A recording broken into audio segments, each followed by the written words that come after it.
Today we begin Rocky season on the Collector's Cut. If you haven't seen the original film, you might be surprised to find that it's much more of a character drama. So join us to discuss the film that launched the career of Sylvester Stallone and find out just how little we know about boxing.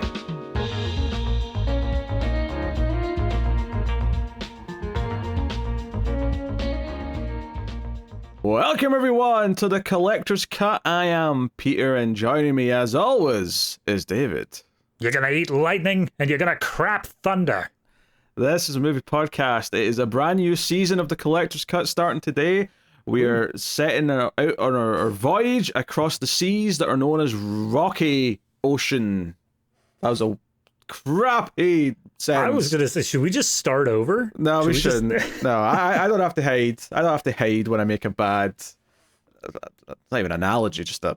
Yeah, metaphor, simile. It was so bad I can't even quantify what it was. Anyway, welcome everyone. Yes, today we're going to talk about Rocky, the original film from 1976, and of course over the next 5 episodes after this we'll be doing 2 through 6, or Balboa, if you to use its Christian name. But Pete, what about the follow-up series? What about Creed? Oh, it's funny you should ask that, David. The reason why we even put this on the schedule, because this wasn't a vote or anything like that, I just put it on the schedule. That's because we know they're making a Creed 4. And the idea is that we don't want to have to do 6 Rocky movies and 4 Creeds in one big 10-movie block when Creed 4 comes out. So we're doing Rocky now, and we'll do the Creeds when Creed 4's coming out, and we can do that leading up to... So I can build some excitement for the new one, but now we get to enjoy Rocky. Yeah. In its original form, so... Very good. Obviously, it's a classic. It's a very well-known film. It feels nice to be doing a big film again after, not that I didn't enjoy some of the schlock from 90s disaster season or whatnot, or dare I say, even dance movie season.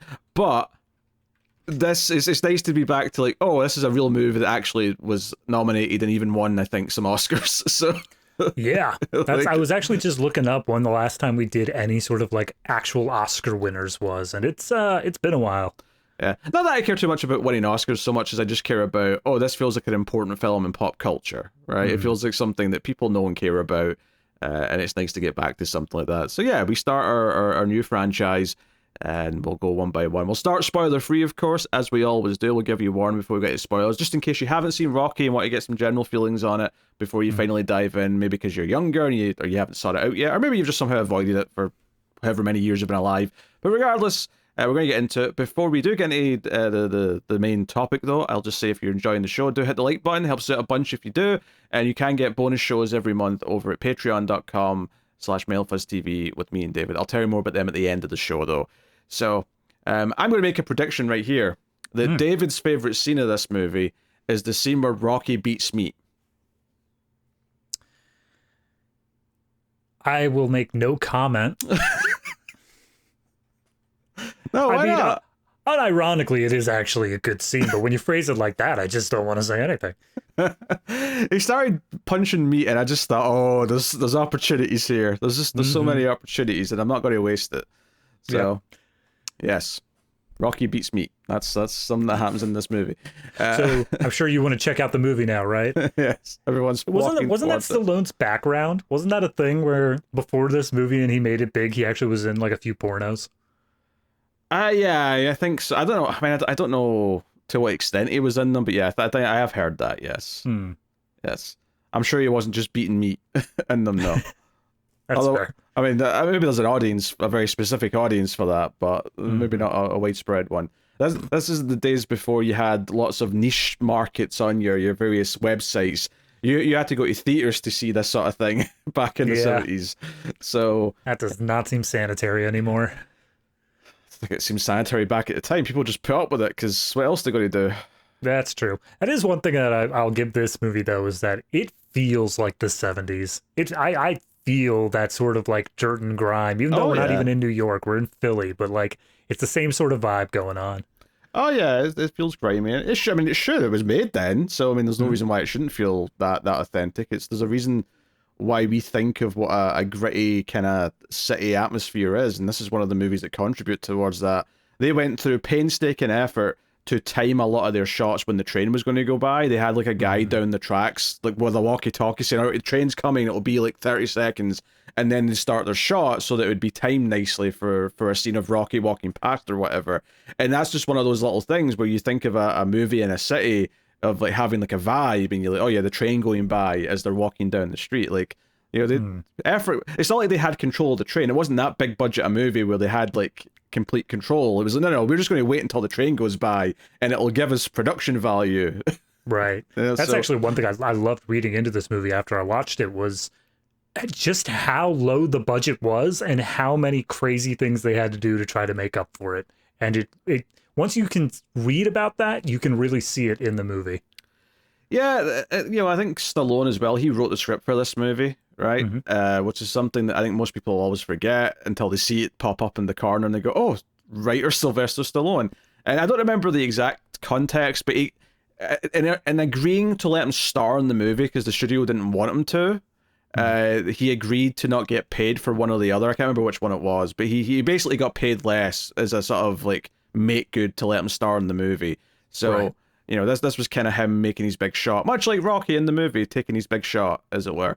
So, obviously, the premise of Rocky is this sort of down in his luck, kind of low-rent fighter who does boxing, but he does it in kind of dingy back halls. He gets paid a pittance, and the world champion, Apollo Creed, whoever his opponent's going to be for this big bicentennial celebration, and I'm like, oh yeah, it's 1976, that's 200 years after America was ushered upon the planet. Since we managed to escape the rulers of your country and you had to stick around with them. What do you mean, my country? I don't think Scotland was in charge of all the colonials. I'm specifically remembering some Braveheart going on of you trying to get out of that control and oops, looks like you're still there. America, 100% win rate. What were we supposed to do? Cut off the top half of the UK and float out to sea? Hey, if we can figure out how to do it with Florida, and trust me, we're working on it. I haven't done it yet, though, have you? It's still there. Still attached. All right, so be it. So, yeah. So he basically says, you know, this is one of the scenes in the movies. He's like, okay, like, if we can't have like an actual contender for this big fight, then let's give everyone a novelty. And it's like, hey, let's just pick some random local Philadelphia fighter off the street, practically, someone who is like, hey, it's the American dream. Everyone's got a shot. This guy, he's got a chance. He doesn't really, right? I'm going to beat him like 2 rounds, but it's fine. It'll be a story to tell the press. It'll be a story to sell the fight on. So Rocky just kind of gets this chance, and it's very much about someone taking a chance at their dreams, and there's several themes in here. It's funny because I'm pretty sure when we did Flashdance, I jokingly said that was like a worse version of Rocky. And it very much is. There's a lot of parallels you can draw, and because we did that not too long ago, I was kind of thinking about it a little bit. And you know, the self-doubt, the refusal to answer the call, it's more about valuing yourself and thinking you're worthy of a better life, of being someone. I mean, that's how Rocky kind of phrases it in the movie, is like, you know, I used to not think that I didn't care that I was nobody, but now I'm scared of going back to being nobody, and maybe this is the idea that he deserves to be someone, and him realizing that's part of the real journey of the movie, as opposed to just the boxing fight. In fact, I'd say like you go through a lot of this runtime in this movie where it's just a drama about him trying to like date someone, and I know, right? You know, the boxing challenge only starts really ramping up about halfway through, so. I specifically noted, obviously there's a point in this movie where he does meet up with Adrian. I don't think Adrian being around is that much of a spoiler, but the sequence as a whole begins at like the 27-minute mark, give or take.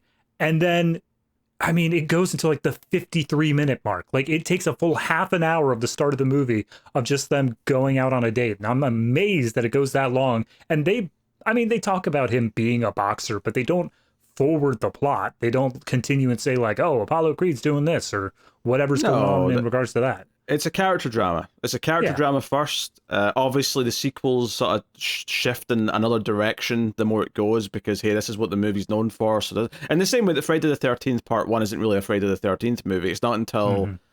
I mean, I'd say 2 kind of does feel like 1, but it's not until 3 and 4 where the hockey mask is there, where all the staples of what that series is there. And Rocky's... it's not quite the same because a lot of the staples are here in this first movie, but they're not focused on in the same way that they are in the later films. You know, so there's a lot going on here. It's not the same. I'm sure it has a different like trope name to it, but it's almost in the same way of Flanderization, where over enough iterations or whatever, the biggest things that stand out about a character become their only characteristics. So it's kind of that same thing where the first movie is an in-depth character drama, and we really get the innards of like Rocky and whether or not he can make it and whatnot. But then future elements, and again, I haven't seen all the future elements. I don't know specifically how it evolves, but I always got the vibe that it leans more into the idea of a larger, hey, he's got a shot, he can do this like big sports thing. It becomes more of a sports movie than it is a drama.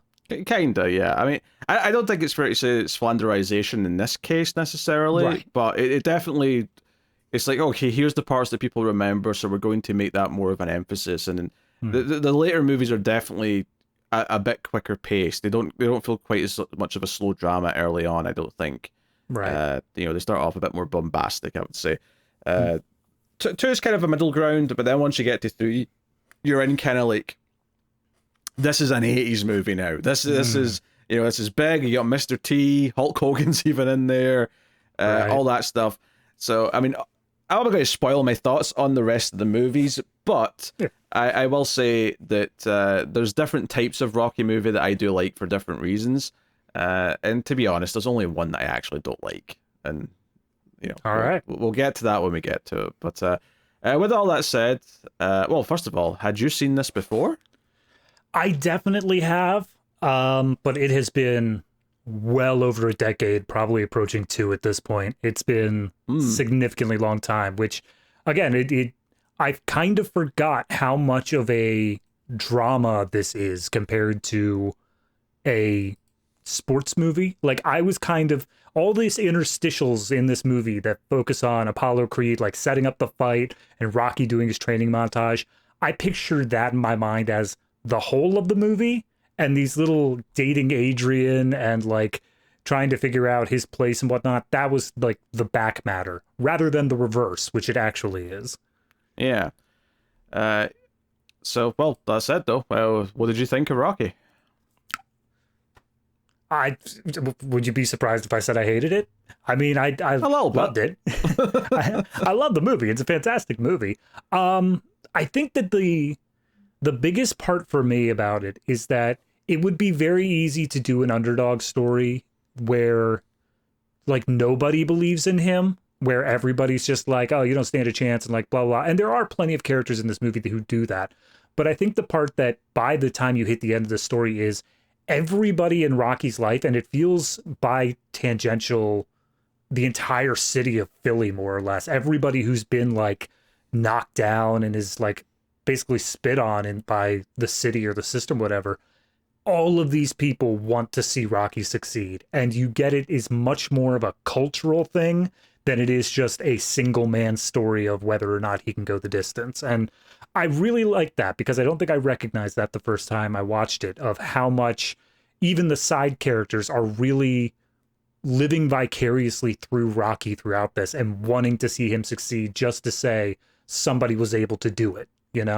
Yeah, I think most of them to some extent. The one that I would argue is kind of different to that is Adrian herself. Yes. I think she stands out as being different to everyone else around them. But we'll talk about all that in depth once we get into the spoilies. Yeah, Rocky's great. I think Rocky, it's shocking to me that I think many people probably think of this as one of the earlier examples of a sports movie. And it still is. As much as we're saying it's more of a drama, it absolutely is. It's the most famous sports movie, arguably. And I think what's interesting to me about it is that it's actually a lot more nuanced than a lot of later things. Like, I think it would make more sense to me from a sort of history point of view if the more straightforward sports movies came first, and then someone came along and made Rocky, and it was like, oh, we're going to do something different. We're going to do something a bit more in depth. We're going to do something that's more of a character study, and it's not just about winning the big thing at the end. But instead, this already was the nuanced take, and like this franchise would go into more straightforward territory as much as a lot of other sports movies would. And it's funny to me that even right at the get-go, and credit to Stallone for the script, because it feels like there's a lot going on here that's not just taking this easy way out.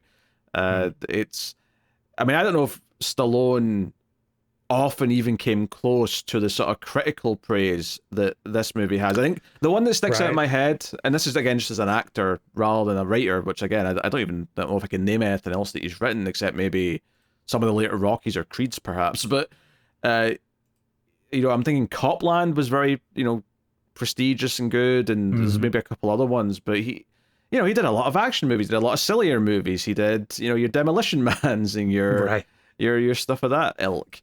That's actually, no, I'm saying it. I did forget First Blood. You know, so I mean, again, that's another one though. First Blood, a serious thinking man's movie, and then the sequels are, we get to win this time, fire a machine gun, right? You know, if anything, Rambo's an example even more extreme than Rocky of like the serious movie quickly becomes action schlock. Rocky's a bit more gradual in its trajectory. Yeah, I mean, but again, it's. I understand from Stallone's perspective, at least, writing or acting, however he wants to do it. I like that he managed to hit it big early on. And again, he had his own little Rocky story. He was a nobody going into this movie. Nobody knew about him. Nobody cared. They took a shot with him and it worked out.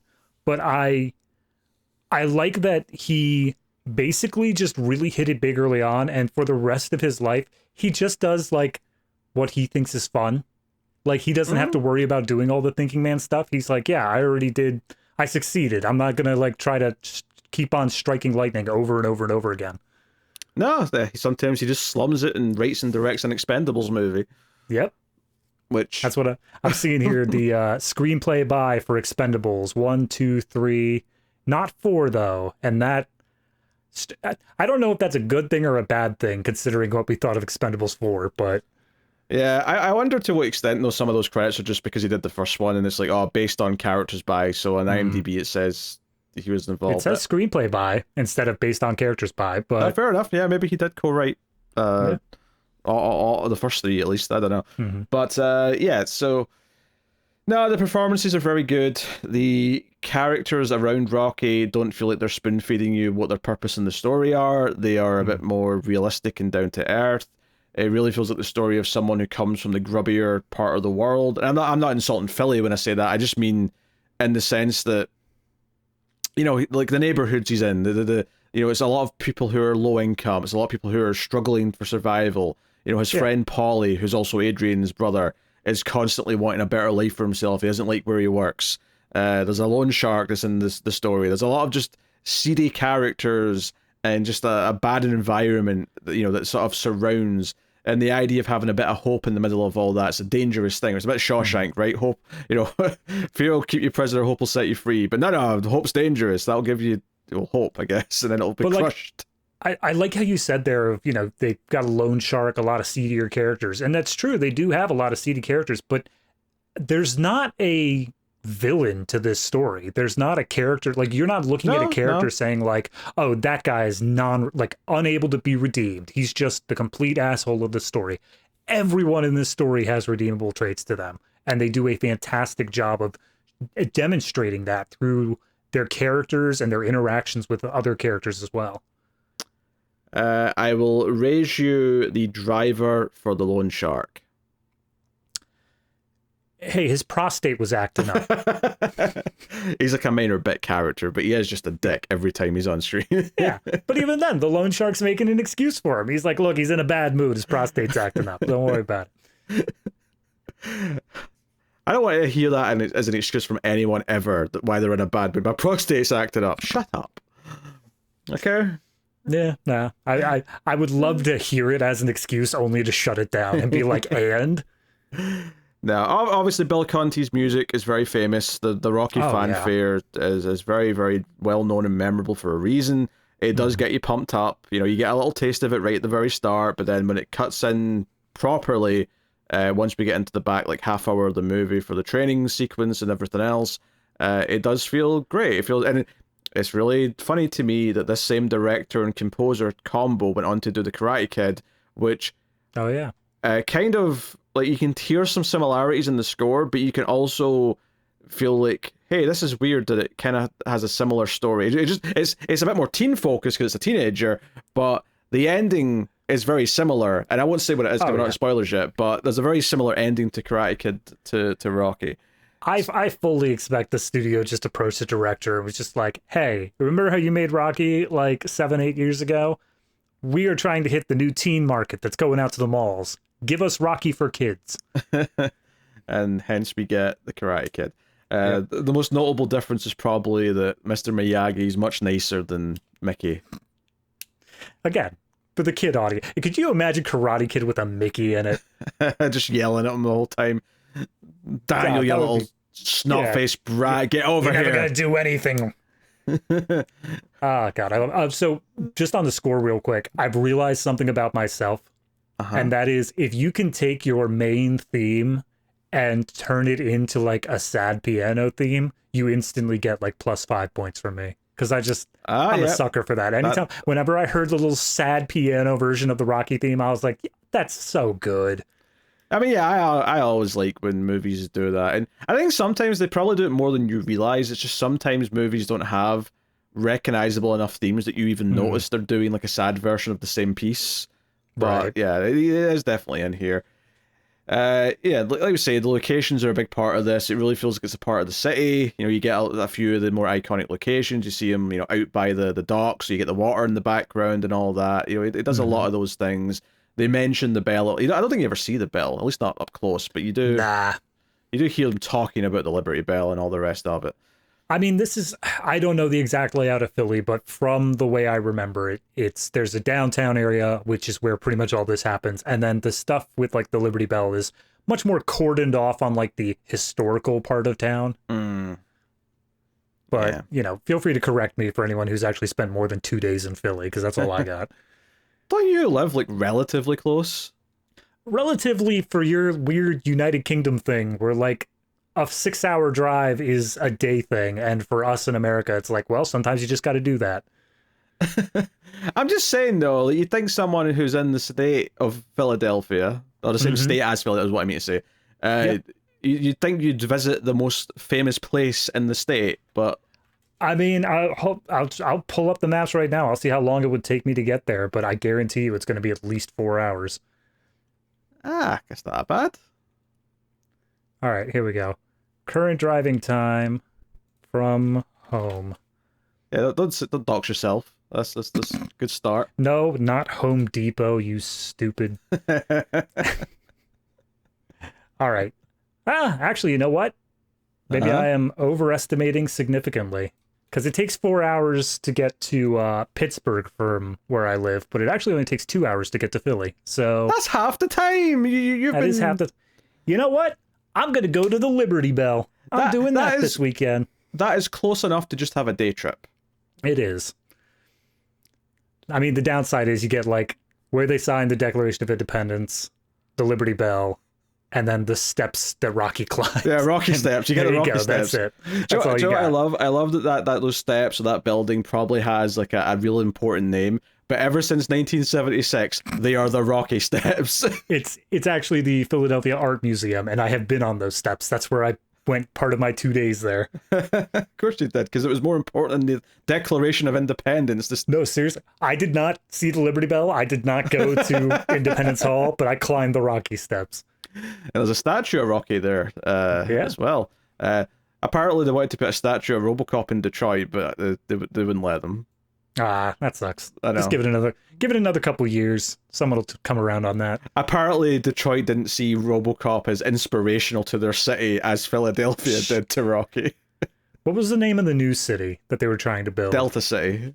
Delta. That's what we just need. We need to find a place named Delta City and be like, see, RoboCop. There you go. I suppose maybe their argument was the entire point of that movie is they wanted to erase Detroit because it's so shit and replace it with another city. So maybe that's why they don't want to. We don't need to look into the meaning of the movie. Just look at RoboCop. He makes a cool statue. Anywho, on the steps though, actually, there's obviously it's a famous scene of the training montage running up the steps. This is kind of notable in terms of movie history. Obviously, it's an iconic scene and it's a great moment in the movie when you get the full context. And we'll talk about that in spoilers of like why it means something at the time. But It's notable from a filmmaking perspective because this was one of the earliest uses of a Steadicam in a major movie. And I always remember a story, and forgive me, I don't remember the people involved in the story, but I remember the movie, or at least that scene, being shown to like DPs and cinematographers and like people in the industry, and them all going, "How did you do that?" And the "How did you do that" referring to the fact that the camera follows him up the stairs smoothly, and it's clearly not handheld because it's not bumping in the way that handheld camera would. It's not shaky, but like the camera spins around, so there's no track. You'd see if there was a track there, and maybe today you could get away with that because you could CG it out if you wanted to. Oh, yeah. But not in 1976. So they're like, "How did you do that?" And the reason why they didn't know, even though they were all experts, is because, hey, we've got this new thing. We have the Steadicam, and it's became a staple of filmmaking ever since, pretty much. Yeah, I don't know the filming order, but in terms of release order, it was only the third movie that ever had Steadicam in it. So, good on 'em. What were the first two, out of curiosity? Oh God, you're gonna make me pull this out of my ass. Oh, I thought you had it in front of you, which is why I was asking. No. I read a lot of trivia and I've just scrolled past them. First one was like a biopic on like the history of Woody Guthrie, and the second one was Marathon Man. Oh, I've seen, well, Marathon Man's good. That's a good movie. Yeah. Okay, fair enough. Same year as this, which is, I guess, it's not surprising since they're both some of the first Steadicam movies. Yeah. It's interesting, especially since obviously this isn't a super high budget movie, so it's not like Steadicam became this thing that only like big budget movies could use. It's like, no, the little guys could. I mean, Halloween, which is only 2 years later, has Steadicam shots in it, and that's an ultra low budget movie. So, I will say, based off the trivia I saw, it wasn't a thing where like the guy who created Steadicam like made a company by this point, was already like renting out stuff. Like they had to contact the guy who made it personally, and he came out to film those scenes. That's how like early days it was. Yeah. And there are actually instructions online to like make one yourself at home. Like you can kind of like jerry rig one together. It may not be as perfect as a real one that's been calibrated and all that stuff, but you can basically just make a counterweight and like get something going if you really want to. So yeah, but basically just someone cracked a bit of physics that just made it work, and the movie industry has been benefiting ever since. So and it's all because of these stairs. Well, it's not just that. I mean, you have like a completely different feel, even if you're just like following around someone at ground level, and like, even though technically, let's say you just go straight forward, right? So in theory, it could just be on a track, right? You could do it either way, on a track or on a Steadicam.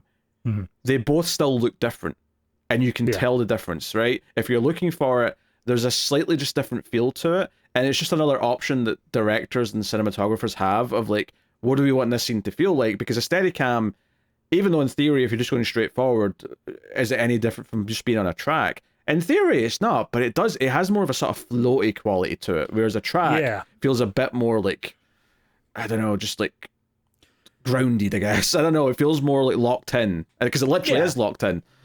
The shot that I always think of for a track shot, which honest to God, it might not be, but I vaguely remember hearing that it was the that one shot with like the running down the hallway to the mirror, and I think it was Contact.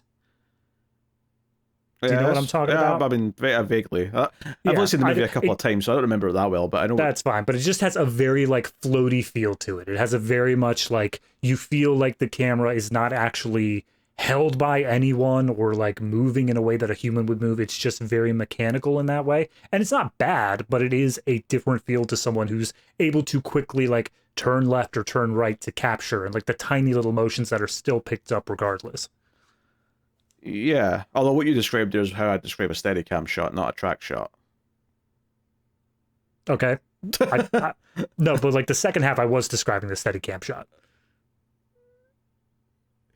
Yeah, no, but I mean, like you said, it doesn't feel like someone's holding it. That's what a Steadicam shot feels like to me. It feels more floaty. Yeah, that's what I'm saying. Yeah. So you're saying this is a Steadicam shot you're talking about? I don't know anymore.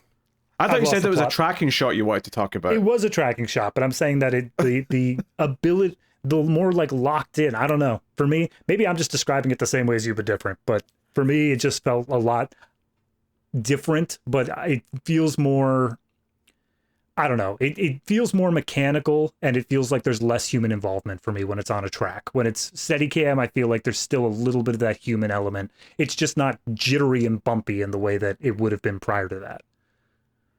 Yeah, it's just weird because you're describing it in a way that's the opposite of how I would describe it. But I get what you're saying. But Yeah. to me, when someone's holding a Steadicam, one of the beauties of it is that it feels more, I don't know, like omnipotent. It feels more angelic in a weird way because it can just kind of move wherever it wants, and it never feels like there's like a handheld quality to it. So it never feels like there's someone behind it in the same way. Whereas I guess okay. I just don't get that feel. A track is more, well, it's more literally more rigid because it has to. I mean, don't get me wrong. You get tracks that have curves so they can turn and stuff like halfway down a shot. That does happen. You get tracks that it'll be a circle and it'll just, you know, there's like famous shots where the camera's spinning around someone and that'll be like a circular track going around them. But it does have a very different feeling. I will say, I think you could potentially go faster with the camera on a track like that versus someone running around someone with a Steadicam. But I'm just making a guess there. I'm not actually.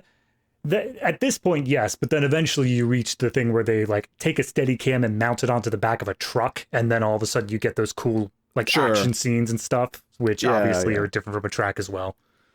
Yeah. Regardless, though, it's just a kind of a pivotal turning point in how movies are being made, from a technical aspect with that.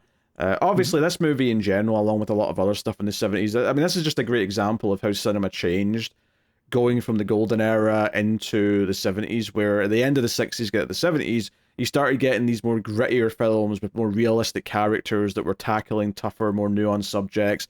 It wasn't about reacting in big, colorful sets to something, and like, you know, it wasn't women fainting when they get scared and things like that. It becomes a bit more sort of down-to-earth stories, but with a lot of effort put into them. And Rocky's a great example of that, and kind of shows how much things have changed. Like, if you go back and compare, you know, Rocky to something that was maybe nominated for Best Picture in like the 50s, you know, go back 20 years, you can see a big difference in how movies are done. And I don't think you can say the same thing for now. I don't think if you go back to 2004, like, I think the all the different types of movies being made then are still being made now. Like, it's still, nothing's fundamentally changed in a big way. Obviously, there's trends in certain ways, but I wouldn't say it's quite the same as what happened going from that classical Hollywood era into your sort of like lower budget independent cinema era. Yeah, I think it's the double whammy of the tech becomes more affordable, so you can get more cheaper people coming in and being able to tell stories that the big studios would not typically do. But then also you have obviously the transition from the Hays Code era of like much more rigid morality and having to show, yeah, for sure, like, you know, everything is hunky-dory and you can't have any morality that's a little bit confusing or whatnot. And then transitioning again into what foreign films were doing at the time, where things are like that and life is confusing and you can have people who are not doing great all the time. So yeah, it's a double whammy in both those aspects.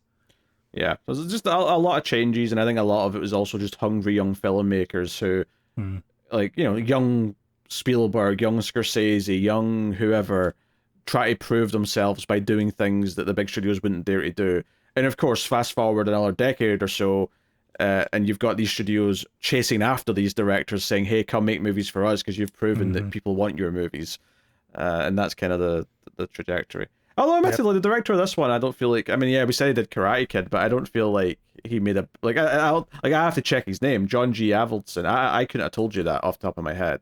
Oh, yeah, no, he's not a huge name, but I do feel like there's probably a period in there where I wouldn't say as big as Spielberg, but I think that there is a subset of like audience goings who would see Rocky, they'd see Karate Kid, they'd see Karate Kid 2, and they'd be like, yeah, no, that's someone who's interesting. He did 2 and 3 of Karate Kid, and then he did Rocky 5. I got to tell you, Karate Kid 3 and Rocky 5 back to back is just a sign that he was done. He was done creatively at that point. Well, I think I figured out which Rocky you're not a fan of. Yeah, rough times. All right, shall we say spoilers so we can? Yeah, no, I mean, the only thing that I would want to add on top of it is that obviously Stallone is not, he was not a name before this. He was brand fresh new and all that. I think most of the other cast was pretty experienced, though. I think pretty much everybody else was coming into this with a little bit of acting experience, at least out of the big names. You had Carl Weathers as Apollo Creed. Talia Shire had a few roles as well before that. She was in on Hollywood. Burgess Meredith obviously was a big actor. So there was a bunch of names that were coming into this, and Stallone was really the only new guy, all things considered. And let's not forget that the loan shark is played by Joe Spinell, who is the killer in Maniac. A few years later. That's right, he was. So, yeah, I forgot he was in this. I saw him and went, wait, I think that's Joe Spinell. He's a lot more dapper in this because he's got a suit on, he's got his hair slicked back, but I'm pretty sure that's him. Yep. It's him. So, yeah, we'll say spoilers for the movie, and we'll get into it. They tease you with the theme. You don't get the full thing, you just get a little bit of that starting fanfare as the name comes across the screen.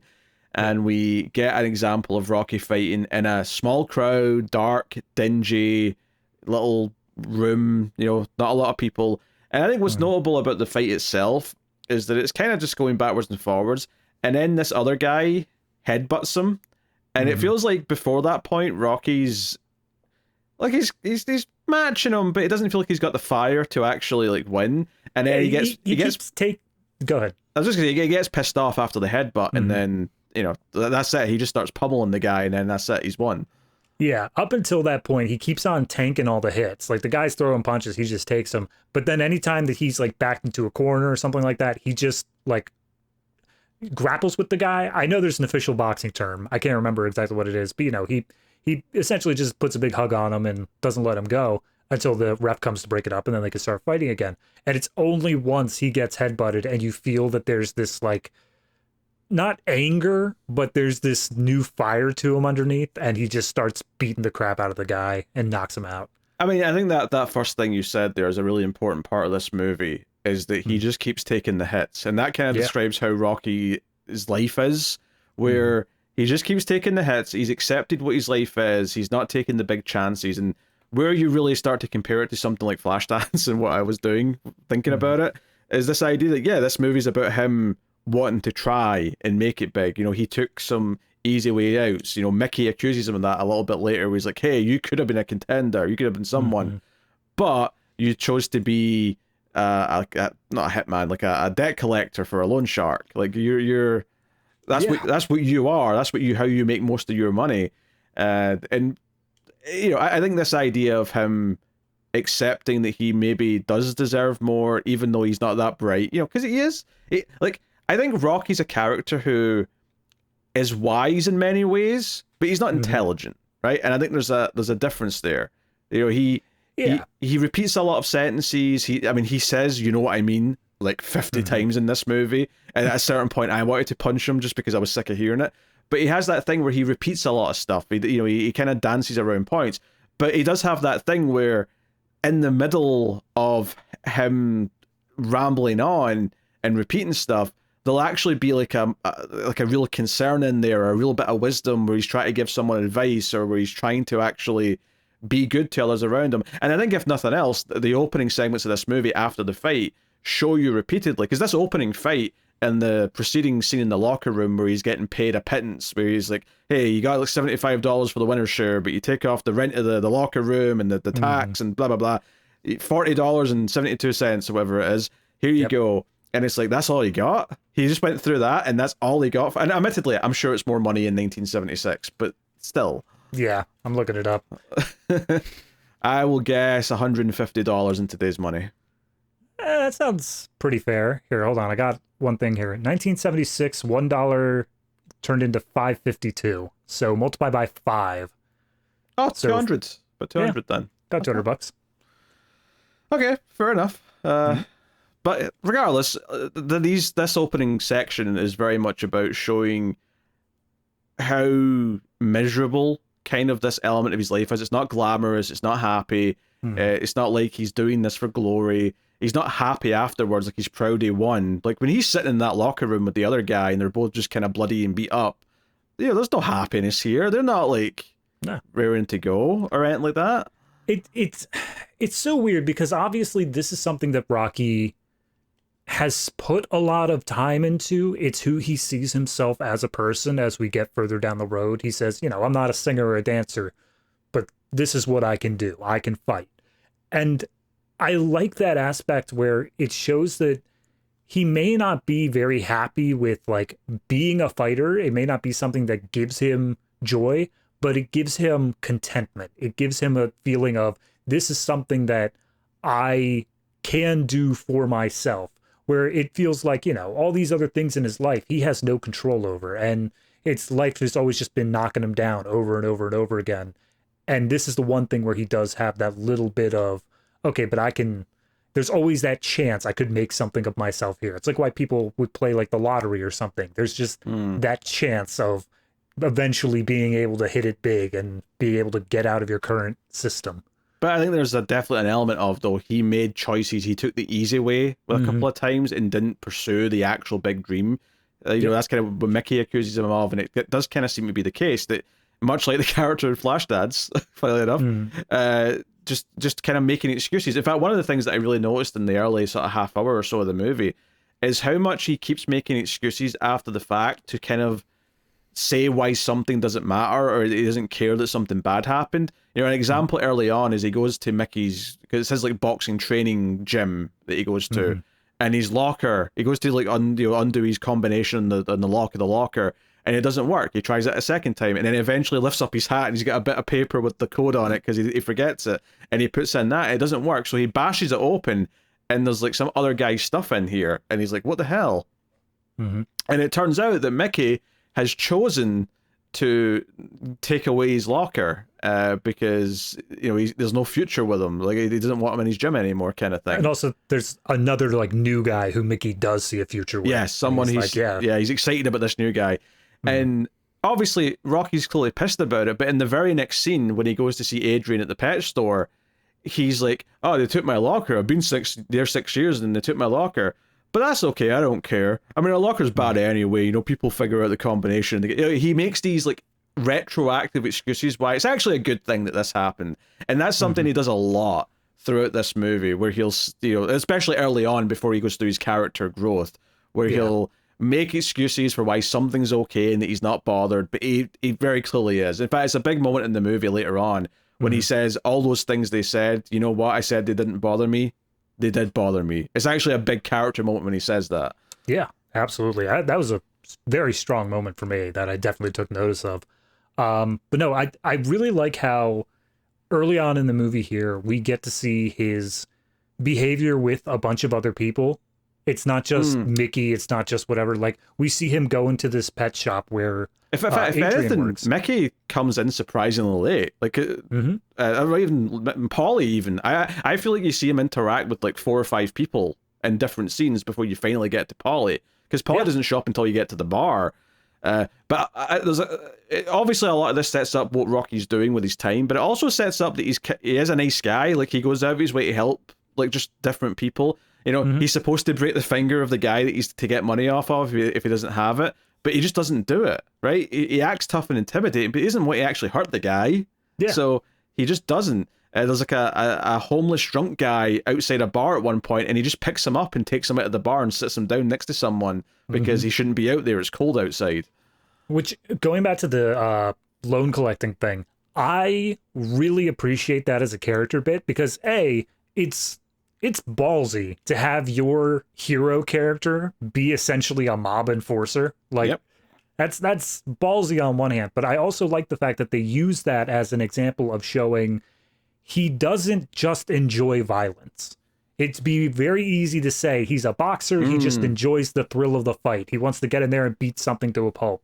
No, that's not what he's in this for. He's in this for very different reasons. It's specifically just because he's good at it. But when it comes down to, hey, he's got to beat this guy up, he's got to send a message, he doesn't feel it's necessary, and so he doesn't do it. And it's entirely showing how his character is not a gentle giant, because obviously he does throw punches pretty damn hard, but he doesn't fight just on a whim. He does it only in the boxing ring. I have what you just said there. I mean, you're not wrong about saying it kind of shows that why he likes boxing. It's not about the violence. But I think that the key thing for me there is the idea that he doesn't like the violence. So this is just showing the audience that he's not just some bloodthirsty goon. He's not just someone who likes to throw a punch and gets some sort of satisfaction out of it.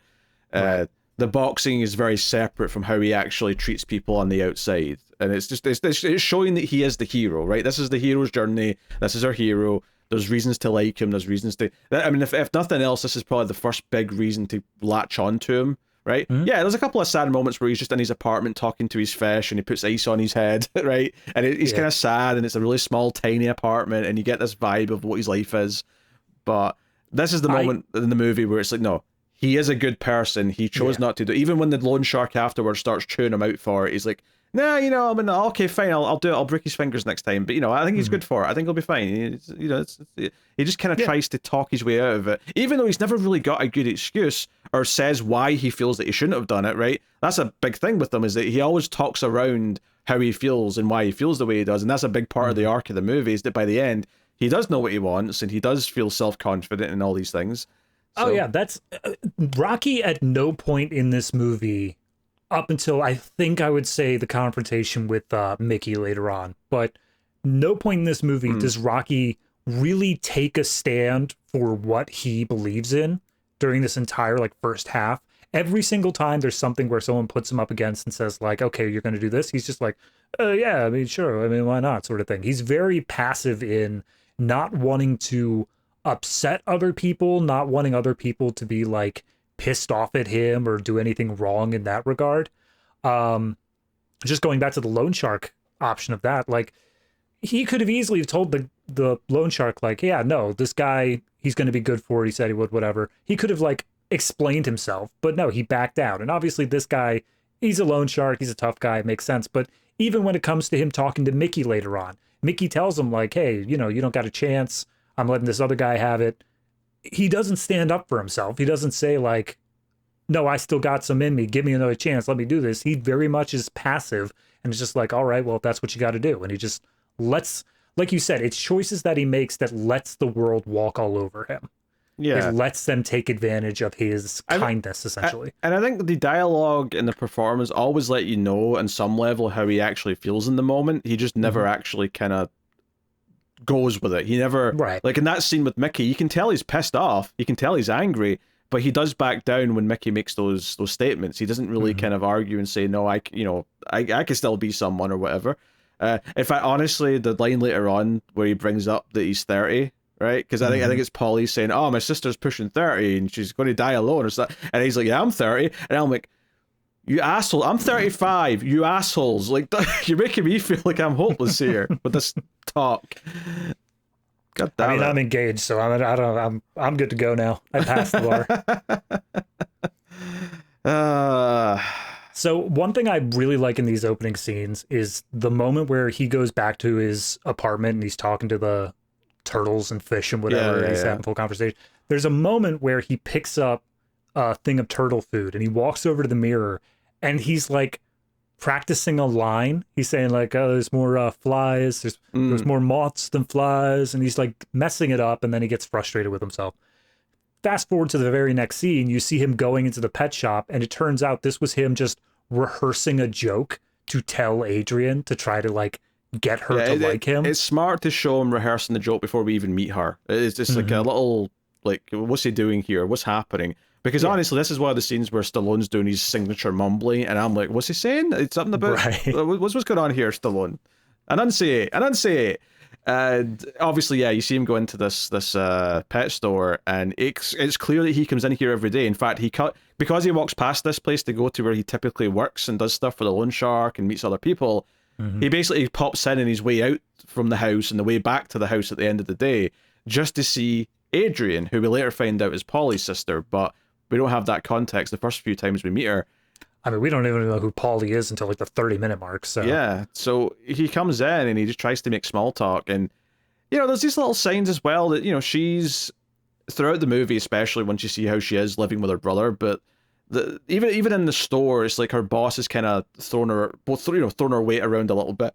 Go clean out the cat cages, whatever, and it feels like she's almost punishing her because Rocky's trying to talk to her, and that's potentially going to distract her. So it's something like that. Like Rocky's reaction to like that is like, oh, okay, you sent her away. I guess I'll leave that. Like that's just kind of the attitude. Yeah, I mean, my reaction to Adrian, especially in these opening scenes, and we get a lot more context for her life with Polly and how she's treated at home and stuff like that. She is so quiet and shy. Like this is. But that's the same sort of thing of we know that Rocky just is very passive in his choices. He lets people do things to him. And I think that reflects exactly the same in Adrian. And honestly, their entire first date scene, when we get to it later on, is both of them just being incredibly passive. Both of them trying, like, wanting to do something, or at least wanting to get something done here. And they're so timid that that's what takes the full half hour of this scene is just getting to that point. So much of this first chunk of the movie is about this. In fact, we'll probably just focus on those two as a pair and then go back and talk about anything that's relevant to the other Rocky stuff, because it is so much of the focus of the first chunk of the movie where he's trying to talk to her. I think it's when he comes back later that night, he tries to say, hey, there's a basketball game on. Would you like to go to the basketball? And I'm like, does she give you any sign she cares about basketball? Like, is she, I mean, admittedly, she's not really giving much away about any of her interests, to be honest. I was going to say, if I was Rocky, like, he gave a timeline for how long he's been doing this at one point, and I can't remember the exact, like, time of it, but it was too long if this is still the reaction you're getting from her. Like, you need to stop. Well, that does lead us to an interesting conversation when we get to the actual night of the date, which, some of which isn't aged amazingly. It's not, well, we'll talk about it. So ultimately, when we finally meet Polly, and it comes up that, hey, you're still trying to talk to my sister, and Rocky kind of like, he complains a little bit. He's like, oh, I've been trying real hard. What, is there something wrong with my face? Why is she not reacting to me? And like, Polly's just kind of a dick about it and says, she's dried up. She's a dried up, like, she's going to die alone. Ignore her. You can do better. And I'm like, okay, that's a shitty thing to say about your sister, but all right. I know Paulie keeps on returning in later films to some extent, but like, I don't think we need him. He's not a good person. But they come up with this plan because it's like Thanksgiving is like the next day or whatever, and he's like, hey, she's cooking Thanksgiving dinner, I'll bring you over as my guest and you can schmooze or whatever. And the plan is even that Rocky's going to just like ask her out to go out that night, and maybe, and one of my favorite things is that Rocky asks like 8 times on the walk to like his place, hey, she knows I'm coming, right? Like, Adrian knows that I'm coming. He says it so, and every time Polly just says, yeah, of course, she's excited, right? And then they get in, Adrian walks out from the kitchen with her apron on, she sees Rocky, looks terrified, and walks back into the kitchen, and Polly just goes, see, she's excited. She's excited. Yeah, and then you hear her from the kitchen being like, why didn't you tell me he was coming? And I'm like, oh, this is so awkward. Polly, you've made this so awkward for both of them. She's awkward because she wasn't expecting him, and now Rocky feels awkward because he's like imposing, and he's like, oh, like, now I'm this nasty surprise. Yeah. And I think what I like about the character dynamics of this scene, when she like gets kind of mad and she like goes to the other room and slams the door shut. After Paulie takes out the Thanksgiving turkey and just throws it out the door. He's like, there, go out now. He does not appreciate what she does for him. It is insane. But he throws out the turkey and says, now go out. He's going to take you out, go out. And she goes and slams the door. And Rocky comes up and tries to just sort of ask her out through the door, which, again, timing-wise seems bad. But I think what I like about the dynamics of all this is that it feels like the reason why she works up the courage, because when she opens the door, she's already got her coat on as if, like, no, she's saying yes, but she never said it. She just, no, I'm going, damn it. Like, I'm getting away from my asshole brother, and I'm going to prove that I can go out and have a date.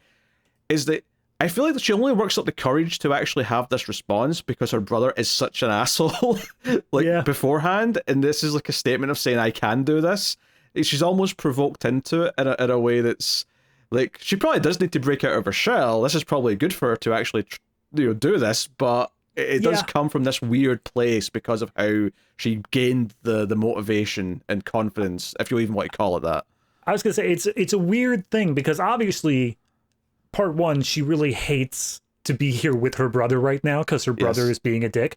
But at the same time, her brother is specifically telling her, get out of the house, leave, go with my friends. So there is also still that level of submission and just letting him dictate what she does with her life regardless in it. So it's like both sides of this are saying, leave the house now. So it makes sense she does. Yeah, and we get just this delightfully awkward date where he asks Polly, what does she like? And he says, ice skating. And I'm not convinced that was... I'm pretty sure he just made that up. He just picked something and said, ice skating. She likes that.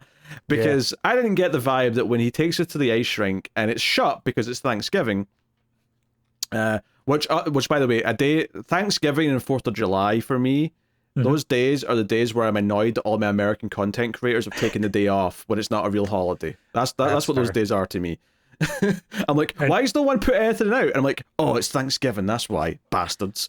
Look, if we thought that there was any sort of considerable numbers to cash in on those days, we would. But everyone's busy, so nobody's watching. I don't mean you. How dare you, good sir.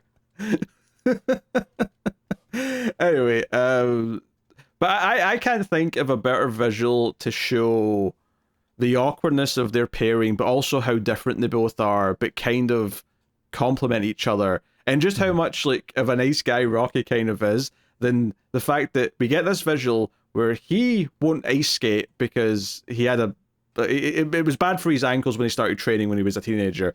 So he just walks on the ice next to her. He just sort of jogs kind of briskly on the ice as she's ice skating. And it's just this delightfully slow, awkward, and I just think this visual of him with the same hat and leather jacket on that he's been wearing all movie, just stumbling along on the ice next to her as she ice skates. This idea that he's going this extra mile to do something that he thinks she likes. Now, again, she doesn't seem like she's like super into it. I feel like, again, Polly just made this up, that's like a thing that she's passionate about. But hey, it strikes me as the sort of thing she did like for 3 months when she was 8, and Polly's just like, yeah, that's a thing. He remembers she had like an ice skating phase for like a month once. Yeah. And it's just like, yeah, sure, why not? That's a thing. I do love trivia-wise, though, of apparently, as scripted, this sequence was supposed to have, like, a few dozen extras, all just on the ice. It wasn't supposed to be closed. It was supposed to be perfectly thing. But then, because of budgetary stuff, and when they put out the call, literally only one extra showed up. So they were like, well, we're going to have to write in a little extra scene here to explain why nobody is skating. Yeah, that was the thing when they went in and it was empty and the guy just yells, it's Thanksgiving, no one's here. I was like, okay, that sounds plausible enough, but at the same time, I'm like, this feels like the sort of thing some families might go do after Thanksgiving dinner is go for an ice skate. Yep, well, it's all the content creators. They're all skating with their families. So same with Christmas. Like, I imagine ice rinks are all pretty active. Oh, yeah, well, Christmas for sure.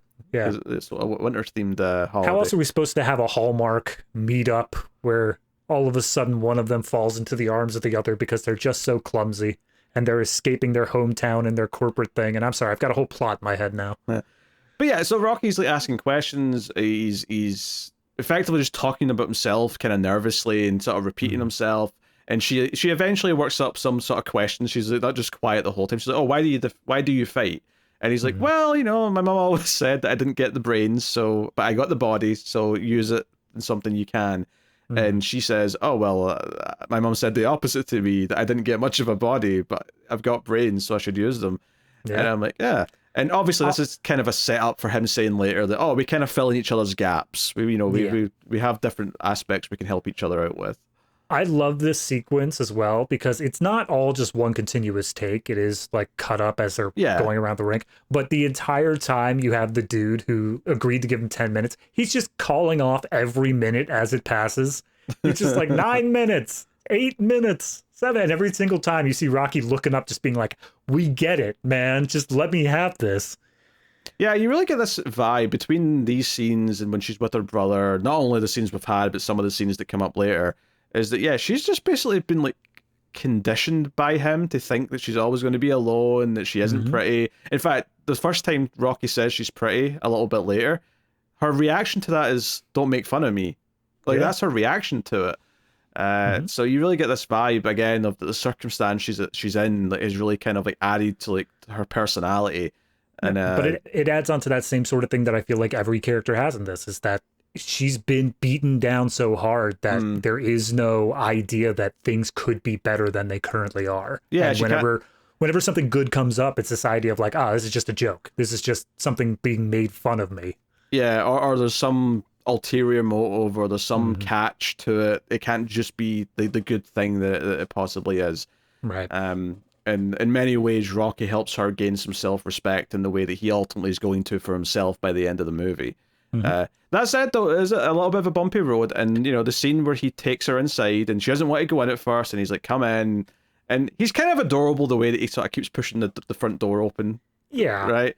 But when he gets in, there's a couple of things here that in any other movie would be major red flags, which is, one, as soon as she comes in, he like locks like 3 locks on the door. It's like, that's now, don't get me wrong. I did notice that he does this every time he goes into his apartment. So I think it's just, he's in a bit of a dodgy neighborhood. He just always locks the door every time he comes in. It's not necessarily anything malicious. But then obviously, I don't think anything he does is malicious, but all piled up together, it makes a crimson flag. Now the scene, of course, what it actually is that this is a woman who is very, very shy. She very much doesn't want to come out of her shell. She doesn't want to take off her jacket. She feels uncomfortable being alone in a man's apartment. She says she's never done that before, right? And yes, the correct response should be him doing everything he possibly can to make her feel comfortable, to make her feel like she has, control, freedom to leave, whatever it may be. Instead, because Rocky is a bit of an idiot, he just kind of, come sit with me. Okay, come sit on the couch. She doesn't want to do that.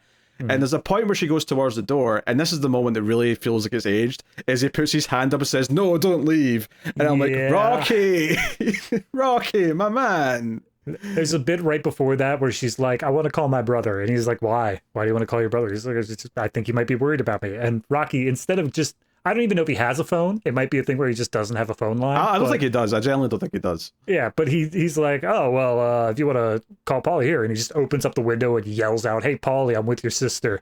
Call you back soon." Yeah, I mean, obviously, he does make it clear he's about to go in for a kiss, and it's up to her if she wants to kiss back, and it's a little awkward, but she gets into it after the second kiss, and it kind of, I was gonna say, it progresses nice enough from there, but it's at like 75% consent here. He says, like, "You don't have to kiss me back. That's fine. Not forcing you into that, but I am gonna kiss you."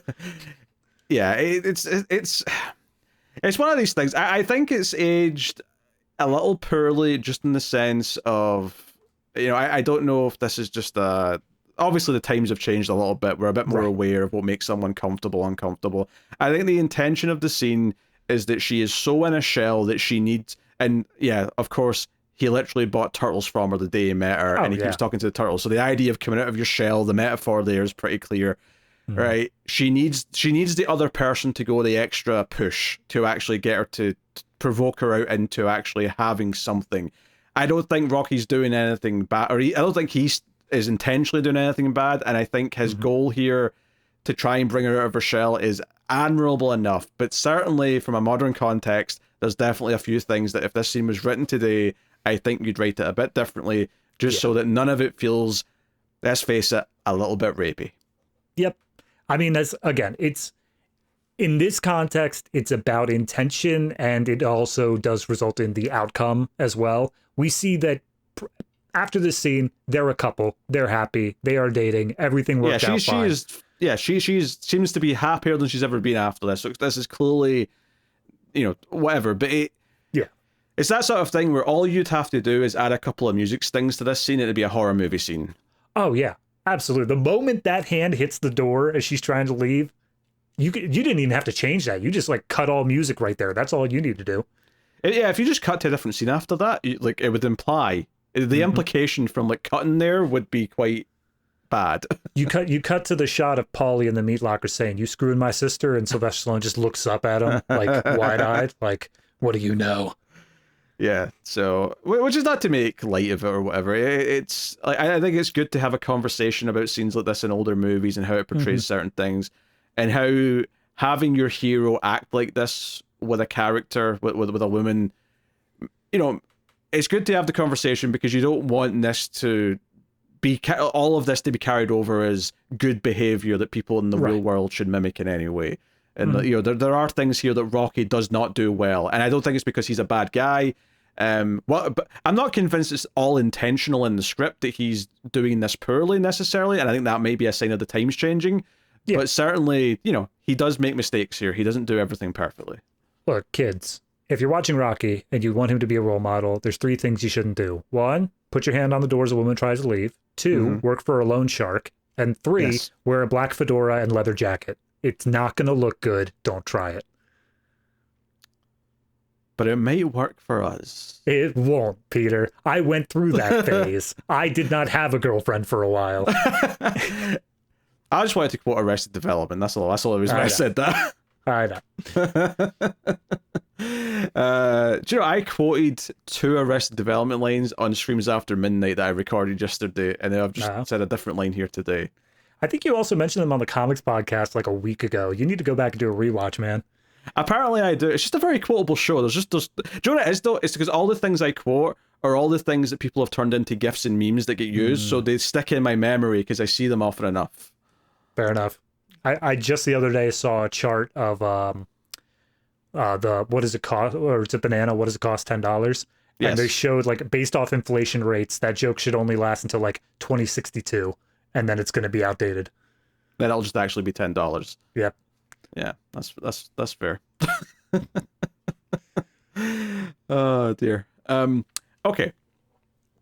So yeah, that kind of puts a big capper on part of the movie, is that they're sort of, you know, it's not the end of their story by any means, but this is a good time to go back and talk about a couple other things that take place in the first half of the movie.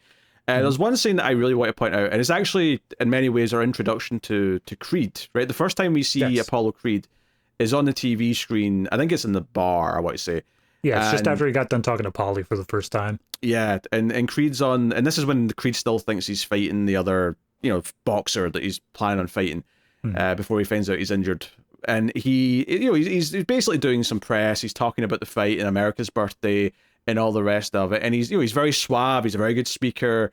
But very much the opposite. Rocky's not a good speaker, and that's not just me cracking a joke about Sylvester Stallone. Rocky's intentionally not a very good speaker in this movie. That's part of the character.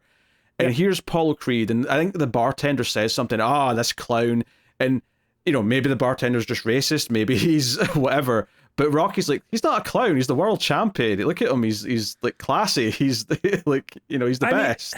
Yes and no, like, that's obviously Rocky's reaction, but I think the movie does go out of its way to show that Apollo Creed is not a fighter, he is a showman.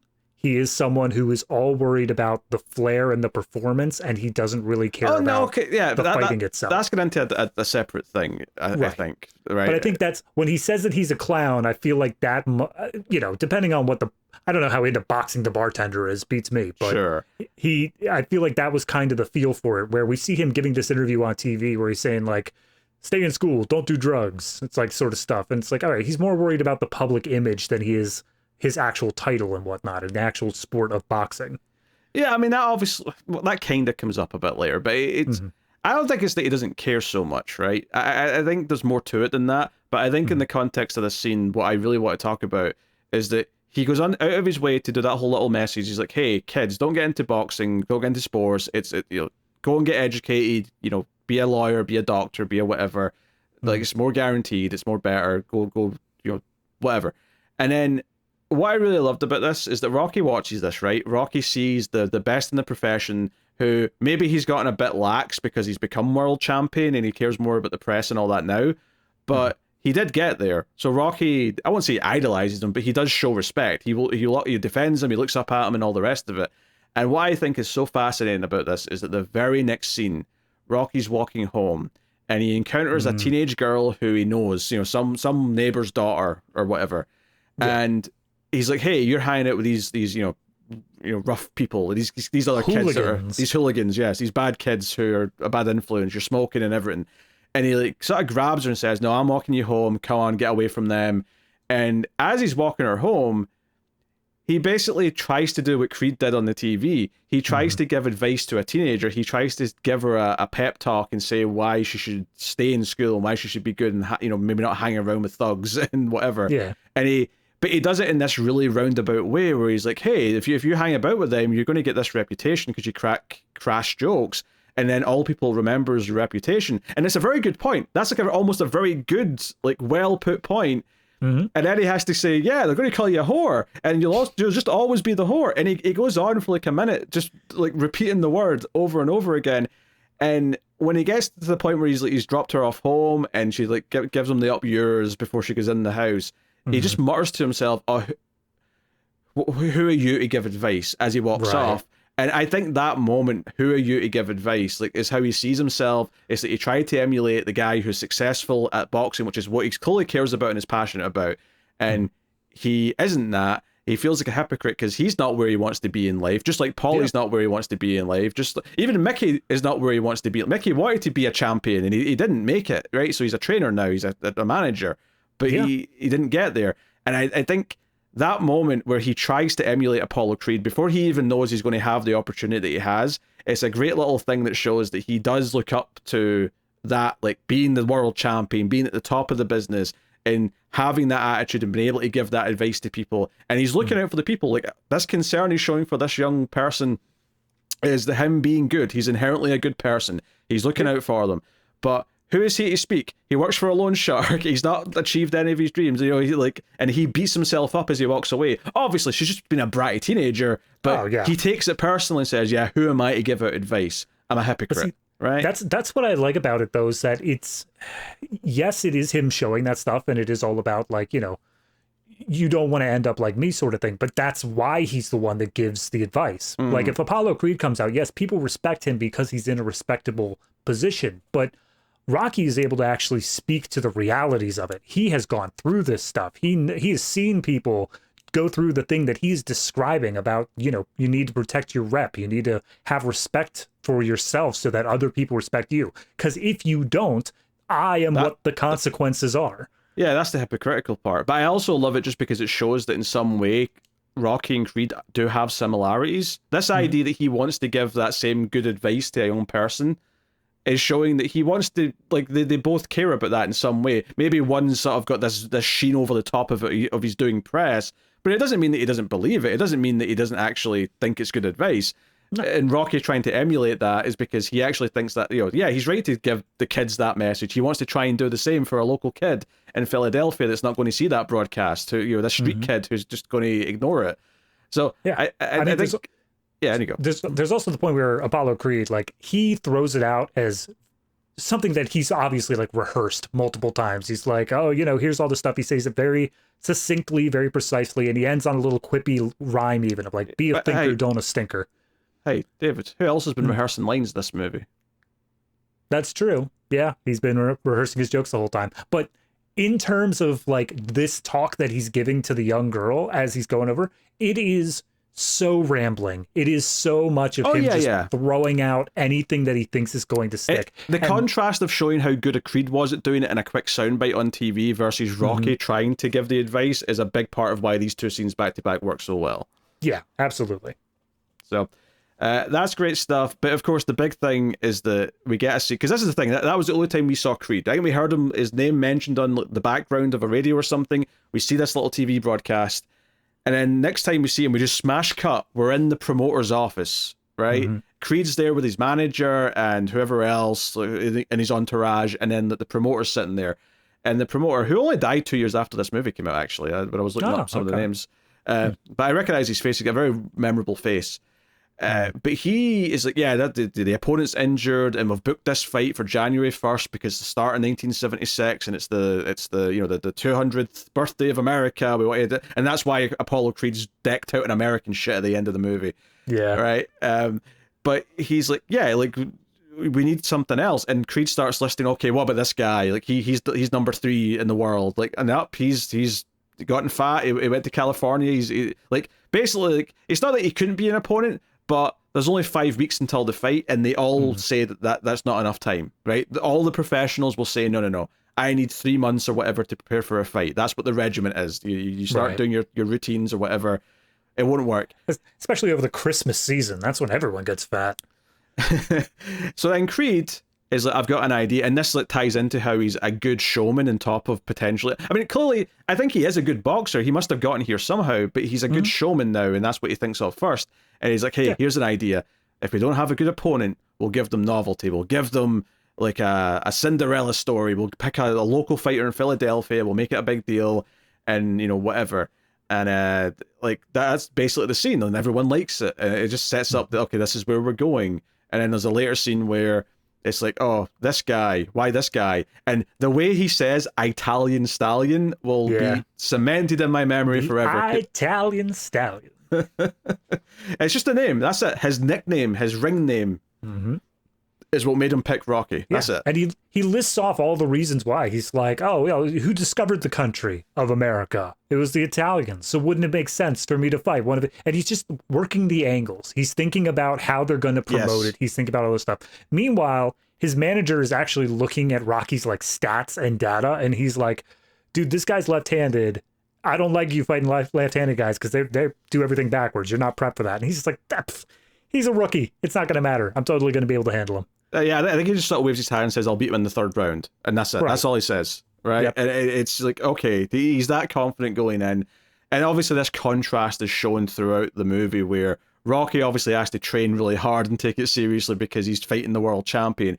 And every time we see Creed, he's just sitting looking at numbers or paper. He's talking to like various people. I think the scene opens up. His manager's watching Rocky like beating the meat.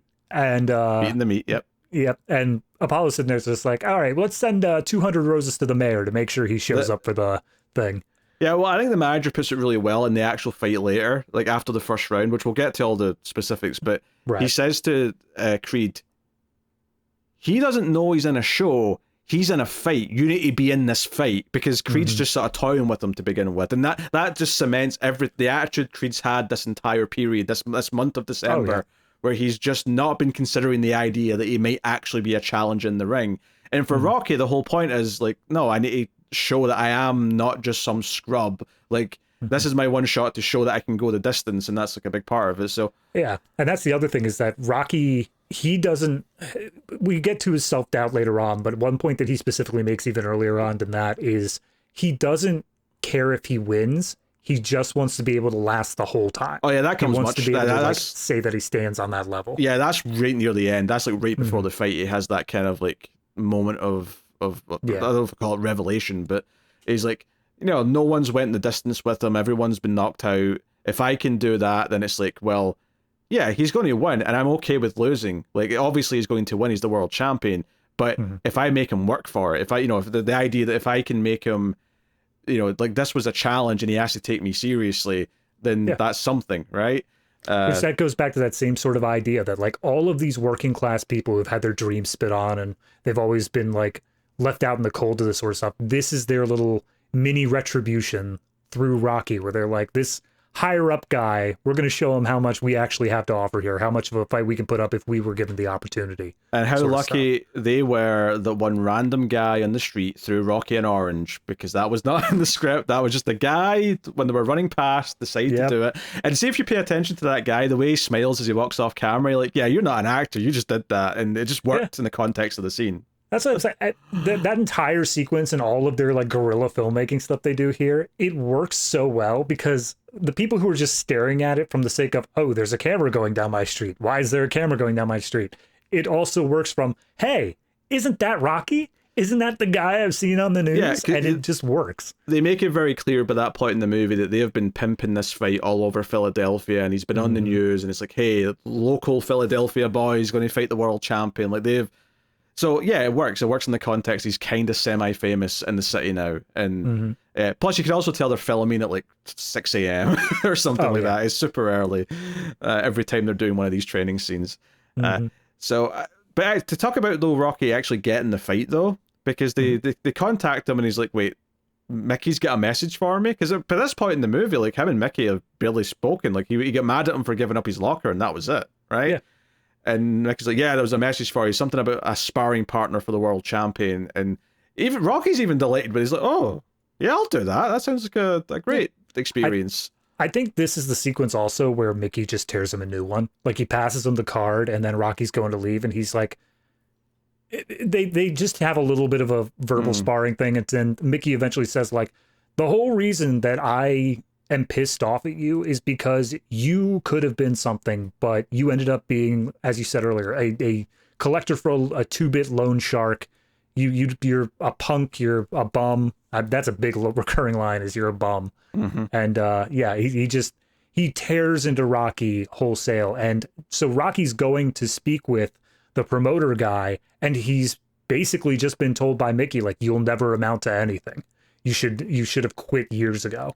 Yeah, that's a very good thing to point out, because obviously getting into this meeting with the promoter, the promoter's like, hey, like, and you come, like, we got this thing, and Rocky's like, oh, it'll be an honor to spar with the champion. He's like, no, we want you to fight the world champion for the title, and Rocky just says no. He like, I would argue that Rocky's entire character in general is just him refusing the call, and like he's just been refusing the call for years, but he literally refuses to call in the moment right here, and then the promoter just kind of leans in and makes it like, hey, this is a once in a lifetime opportunity, and like, this is big business. He basically doesn't let Rocky say no, and the scene just kind of cuts away without even getting a definitive he's doing it kind of answer. You just get it from the scene.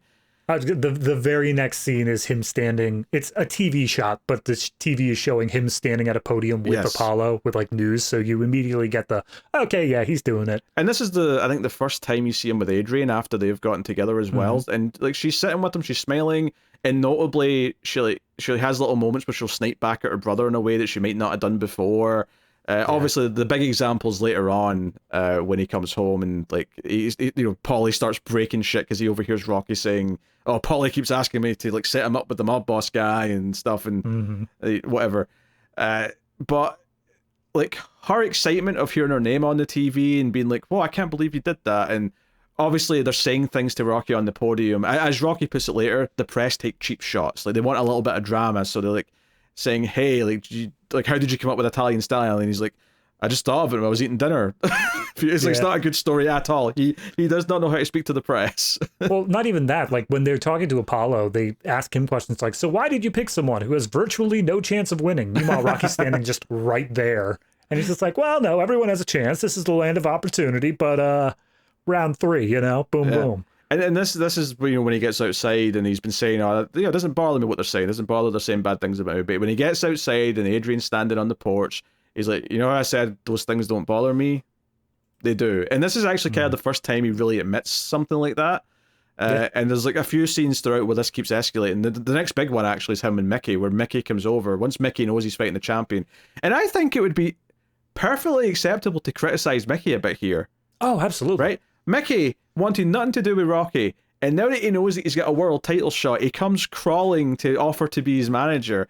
And Rocky, if anything, if I was to critique anything, is that Rocky should absolutely point that out, that now you're trying to be a leech. Like, now that I've got this opportunity, you want to come and...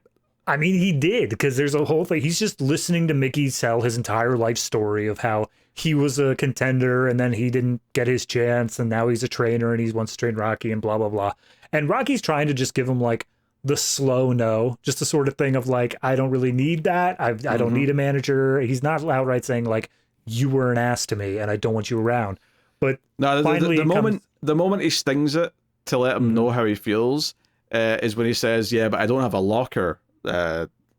He's like, "Oh, you believe I can go the way, but I don't even get a locker." And then he just like goes to the bathroom. And it lingers on Mickey's face just for a moment after he says that. I was like, No, but what I mean is though, is like I almost would have liked to have heard Mickey like justify and like, if not apologize, and sort of justify why he should have him as a manager now. And I know he says, "Oh, I've got experience. I've been doing this for 50 years. I know stuff, blah, blah, blah."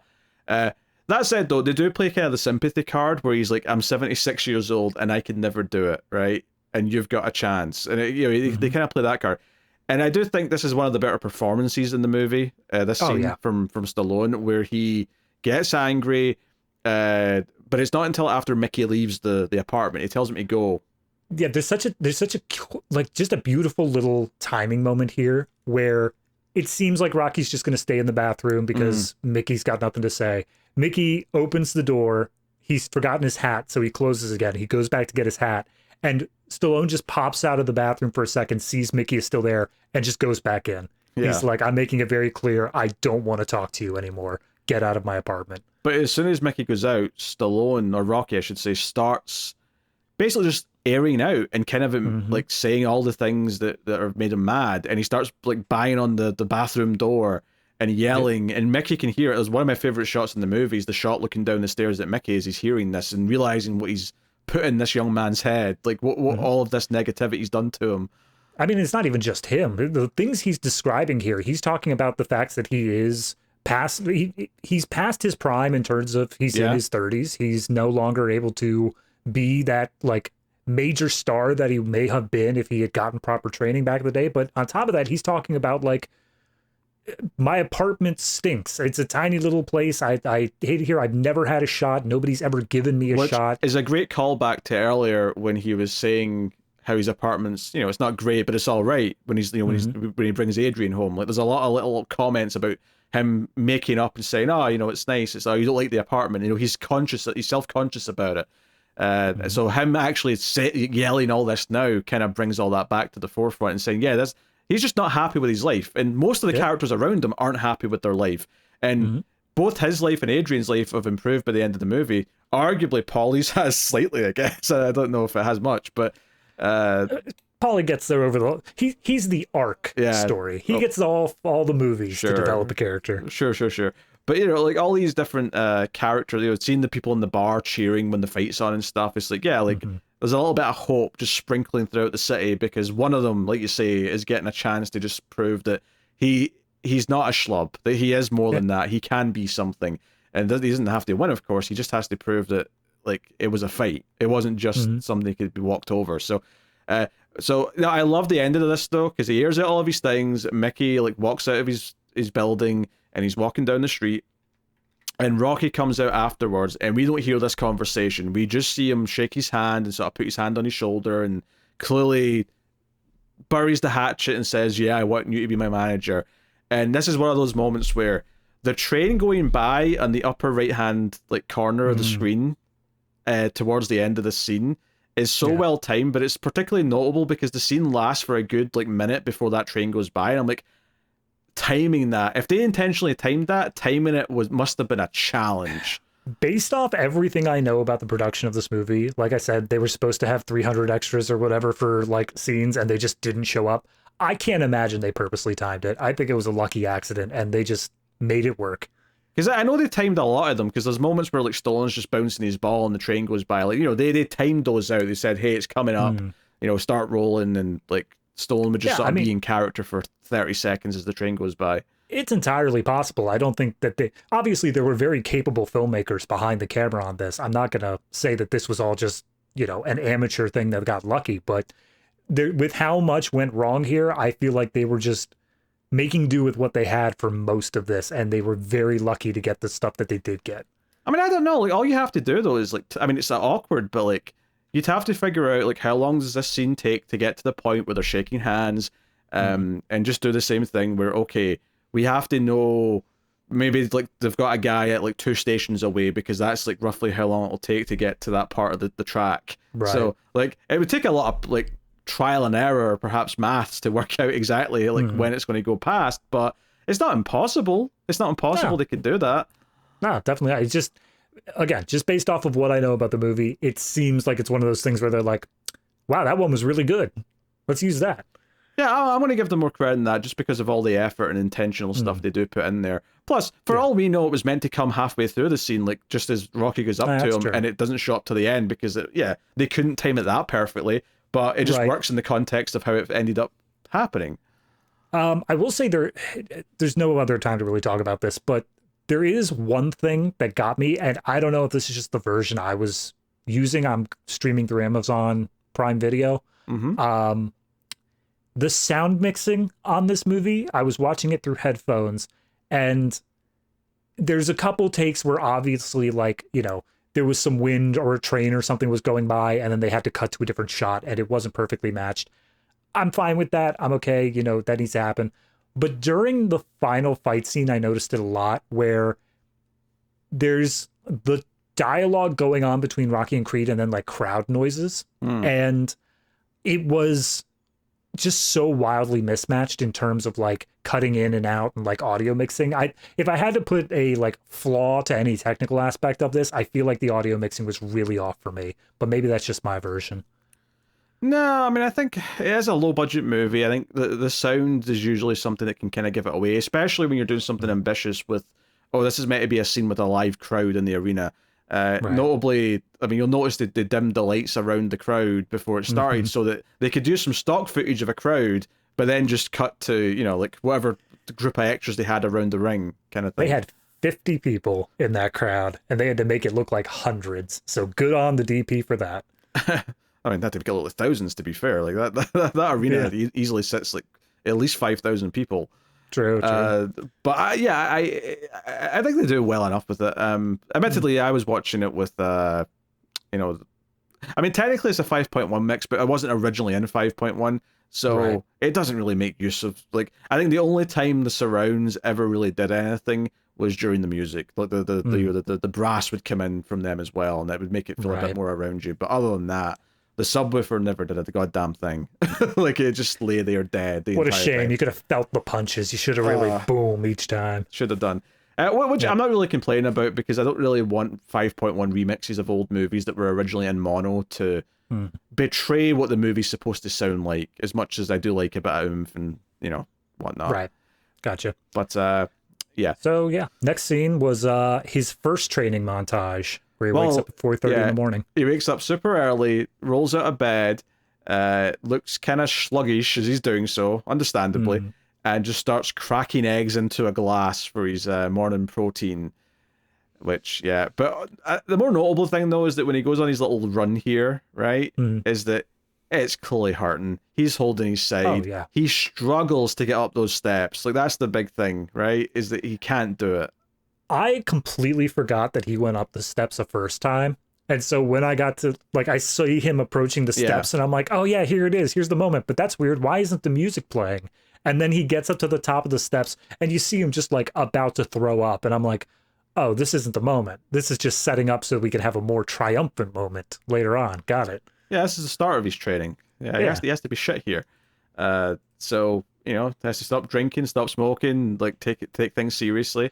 At one point, he makes this, and we get a justification from Mickey later on, but he makes a comment to Adrian saying that he's not allowed to fool around. Like, he's not allowed to have sex for all the time, because apparently that make him weak. And I'm like, I'm pretty sure that increases stamina, but, you know, whatever. You do you, man.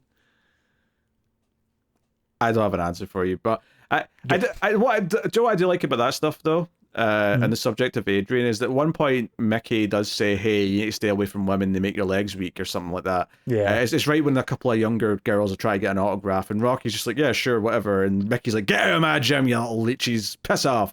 I mean, to be fair, those girls should not be in Mickey's gym, period. They're only there for Rocky. Yeah, that's most fair. But it says also, you know, stay away from that, you know, pet shop girl, I think he calls her, or something like that. And I think I kind of like that Rocky clearly ignores that advice. Yeah, maybe he chooses not to engage in physical activity with her, but he still goes and, like, lies down and watches TV with her. He still, like, has her. She ends up staying at his after the big fight with Polly, of course, as well. But I actually really like the line after the fight where she actually lets out all the things she's been wanting to say to her brother. Rocky comes in and says, or he comes into the other room with her, and she says, do you want a roommate? And he just goes, absolutely. Like, just no questions asked. I thought that was sweet. But yeah, what was I getting at there? Oh yeah, so it's really nice that Mickey is wrong about that one thing, because Adrian being in his life is better for him. Like, his life is fundamentally better, and she is giving him strength in ways that he didn't have before. I mean, maybe seeing her come out of her shell is what gives him the strength to come out of his shell more, kind of thing, you know? Yeah. Like, she is a good influence on his life, and like he said, she fills the gaps. So I think it never becomes a confrontation thing where he tells Mickey off and says, no, you were wrong about having her around, she makes me better, or anything like that. It's just true. It doesn't spell it out, it's just true. It doesn't seem like the sort of thing that ever impacts his training in any way. No. Visibly to Mickey. If there were a point where he was like, you know, sorry, I got to go pick up Adrian, we're going to dinner tonight, then Mickey would have the excuse to be like, I thought I told you not to da-da-da-da and all that stuff. But ultimately, the plots are mostly kept separate of his training stuff and Adrian, so they never really have a chance to collide. For sure. And yeah, we have to talk about Rocky beating meat and how that comes about. So, because Polly... Not just beating any meat, he's beating Polly's meat. Technically, he's beating Polly's boss's meat. While Polly watches. Yeah, it's because Polly works at the sort of the butchers at the docks, so all the big cow carcasses are all, like, skinned and hanging up. And yeah, basically Polly pisses him off at one point, and he starts punching the meat. And it's like, oh, this is actually a good punching bag. This is quite effective because it's actually flesh. I actually, I mean, this is probably the best time to talk about it. It does get more developed in a little bit later on, but throughout this entire like story, the whole thing top to bottom, Paulie has just been hounding Rocky to get him a job as the same thing he was to the loan shark. He's like, I could beat people up. I could do that. Give me a shot. I really, really don't want to work in this meat factory anymore. Please, for the love of God. Yeah, the grass is always greener, as they say. I think what I like about it is that Paulie is more literal in how he's like taking advantage. Like, no one else is taking advantage of Rocky. Arguably, Mickey is a little bit by like becoming his manager the way he does, but it seems more mutual once they bury the hatchet, right? It feels that once Rocky, you know, I think the point of that other scene, just to go back to it for a second, Rocky finally admitting all these things is what gives him the strength to move on from it and be like, okay, now I can have you as my manager because I've aired my frustrations, I've admitted that I'm unhappy with my life, and this is like a chance to feel like I've improved it in some way. I think Paulie, as much as everyone in the city kind of lives a little bit through Rocky and what he does, Paulie is more literal with it, and that he literally wants to make money from Rocky doing this to the point where he sells advertising space on his robe for the match later on, right? And Rocky gives in and lets him do it. He's like, after the big fight, when they sees him again, he's like, hey, if you want to make money like off my name, like go ahead, like you've got my permission. But like he does get annoyed initially when Paulie just shows up with a camera crew and says, hey, these guys want to show you how you beat meat. Like, here. Well, I think, I'm just kind of imagining this as I'm saying it, but I think that the bigger story emblem here is that Rocky is always wanting to help people get out of like their current bad situations, like the whole way through. Him allowing Mickey to be his manager will help Mickey get to something better. He helps Adrian get to something better. For Paulie wants to work for the loan shark, which in Rocky's eyes is worse. It's dishonest work. It's not something that should be aspired to.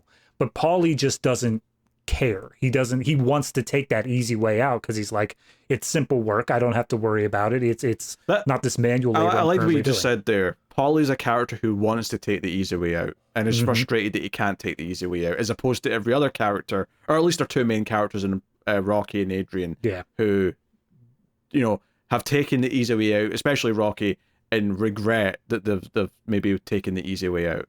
Yeah, absolutely. So once he gets to the point of saying like, hey, I could do advertising, I could like make money that way, that's something that maybe it's still technically like an easier way out, but Rocky doesn't see it as like dishonest. He sees it as still a step up. So he's like, yeah, sure, go for it. I have no problems with that at all. Yeah, because Mickey like gives him shit for the logo on the back of his robe when they're going out to the ring, and he's like, I did it for a friend. And that just kind of sums up Rocky. Like, he did it for a friend, and he's okay with it. I like that. It's just the idea that Rocky does make things a little bit better for those around him in general. And I think that's a theme that some of the later movies definitely have as well. I definitely remember it in Balboa for sure. But of course, it's this footage of him beating the meat at the ice place that the manager of Creed is watching, right? And you know what's funny is I recognize this guy immediately because there's a very famous gif from, I think it's Rocky 4, where he says throw in the damn towel, and it's this actor because he's still playing that role, and that's all I can see when I look at him now is just that moment of him yelling throw in the damn towel. Fair enough. I think one of the trivia says that he doesn't get a name in this movie, and it's not until like Rocky 2 or 3 that they finally are like, his name's Duke. That's his name. Really? Okay. Yeah. Cool. Very cool. I'm looking for him in the IMDb page. Is he not even on the first list? He might be uncredited. I don't know. Well, no, he probably isn't uncredited. He'll be down there somewhere. But he's lower than I'd expect some other characters. I'll just say that. Gotcha. Yeah. But no, regardless, I again like that earlier scene where the manager is the only one who looks at the stats. I really like this as well because it just kind of, it's that Chekhov's gun thing where we showed you before that Apollo doesn't care about like how capable Rocky actually is because he doesn't see him as a threat at all. But the manager is the one who does it. We're just bringing that back to remind you, hey, this is how Apollo is. So that way, when we get into the fight, and at this point, it's only like 20 minutes ahead of the fight, it comes back and it hits him hard. Yeah, for sure. I was just looking to see how far down our man is. He's credited as Apollo's trainer in this one. for the record. Gotcha. Yeah. His three men are Apollo's trainer, Apollo's corner, and Apollo's corner man. That's what those three roles are credited as. It's weird that they gave a credit to literally the corner of the map, but yeah, sure, all right. Yeah. So yeah. And Frank Stallone was a timekeeper. I didn't notice that. Fair enough. Yeah, he had two little cameos though. He was the one who rang the bell at the first start of the match, and then also there's a sequence before that's the timekeeper, yes. Yep, and right before Adrian gets invited into Rocky's apartment, they pass by a bum on the street, and that was also him. Yeah. I don't know why I'm making fun of you for maybe not knowing that, because the only reason why I know that that's the timekeeper is because of wrestling. Yeah. Which... It's funny because when we get to Apollo's entrance, like it is very much a gimmicky wrestling entrance. Like this, this is what some of them do at WrestleMania. Like, oh, we're going to have like a float or something where he comes out in a carriage, or in this case, it's a boat. Because he's discovering America, I think, is the gist of it. That's the crossing of the Delaware. He's George Washington. Oh, okay. I don't know what that is, but it sounds like you know something. So good. George Washington, in the middle of the night, crossed the Delaware River with a bunch of troops, and they took a British stronghold. And I don't know if it turned the tide of the war, but it was a really cool thing, and we put it in some artwork. Is the Delaware River in Delaware? That's probably Jersey. Everything happened around Jersey. Okay. All right. Well, fair enough.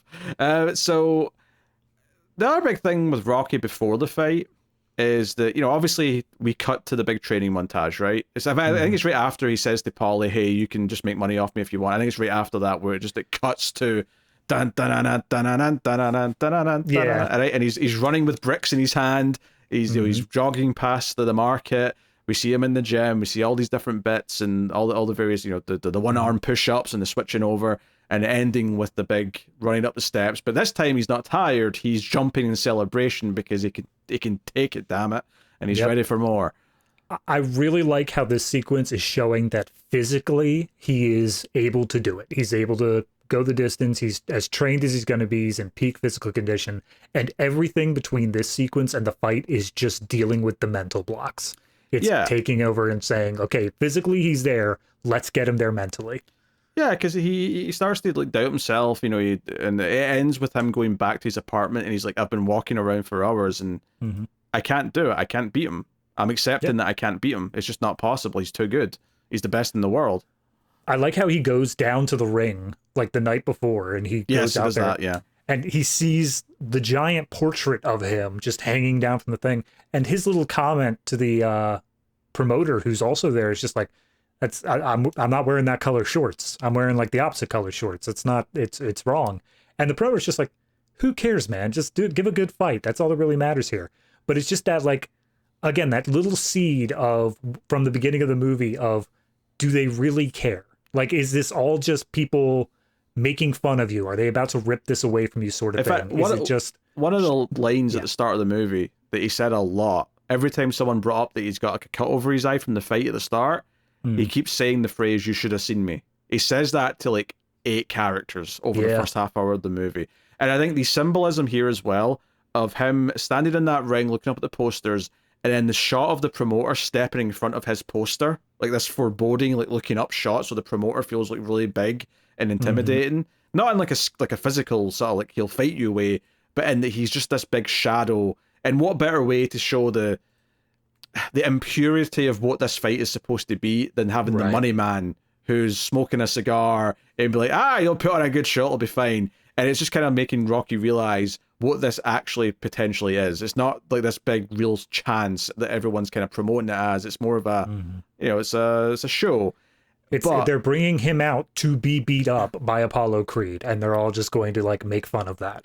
Yeah. So when he goes back to Adrian and sits with her, he's like, okay, I can't win. I'm accepting that now.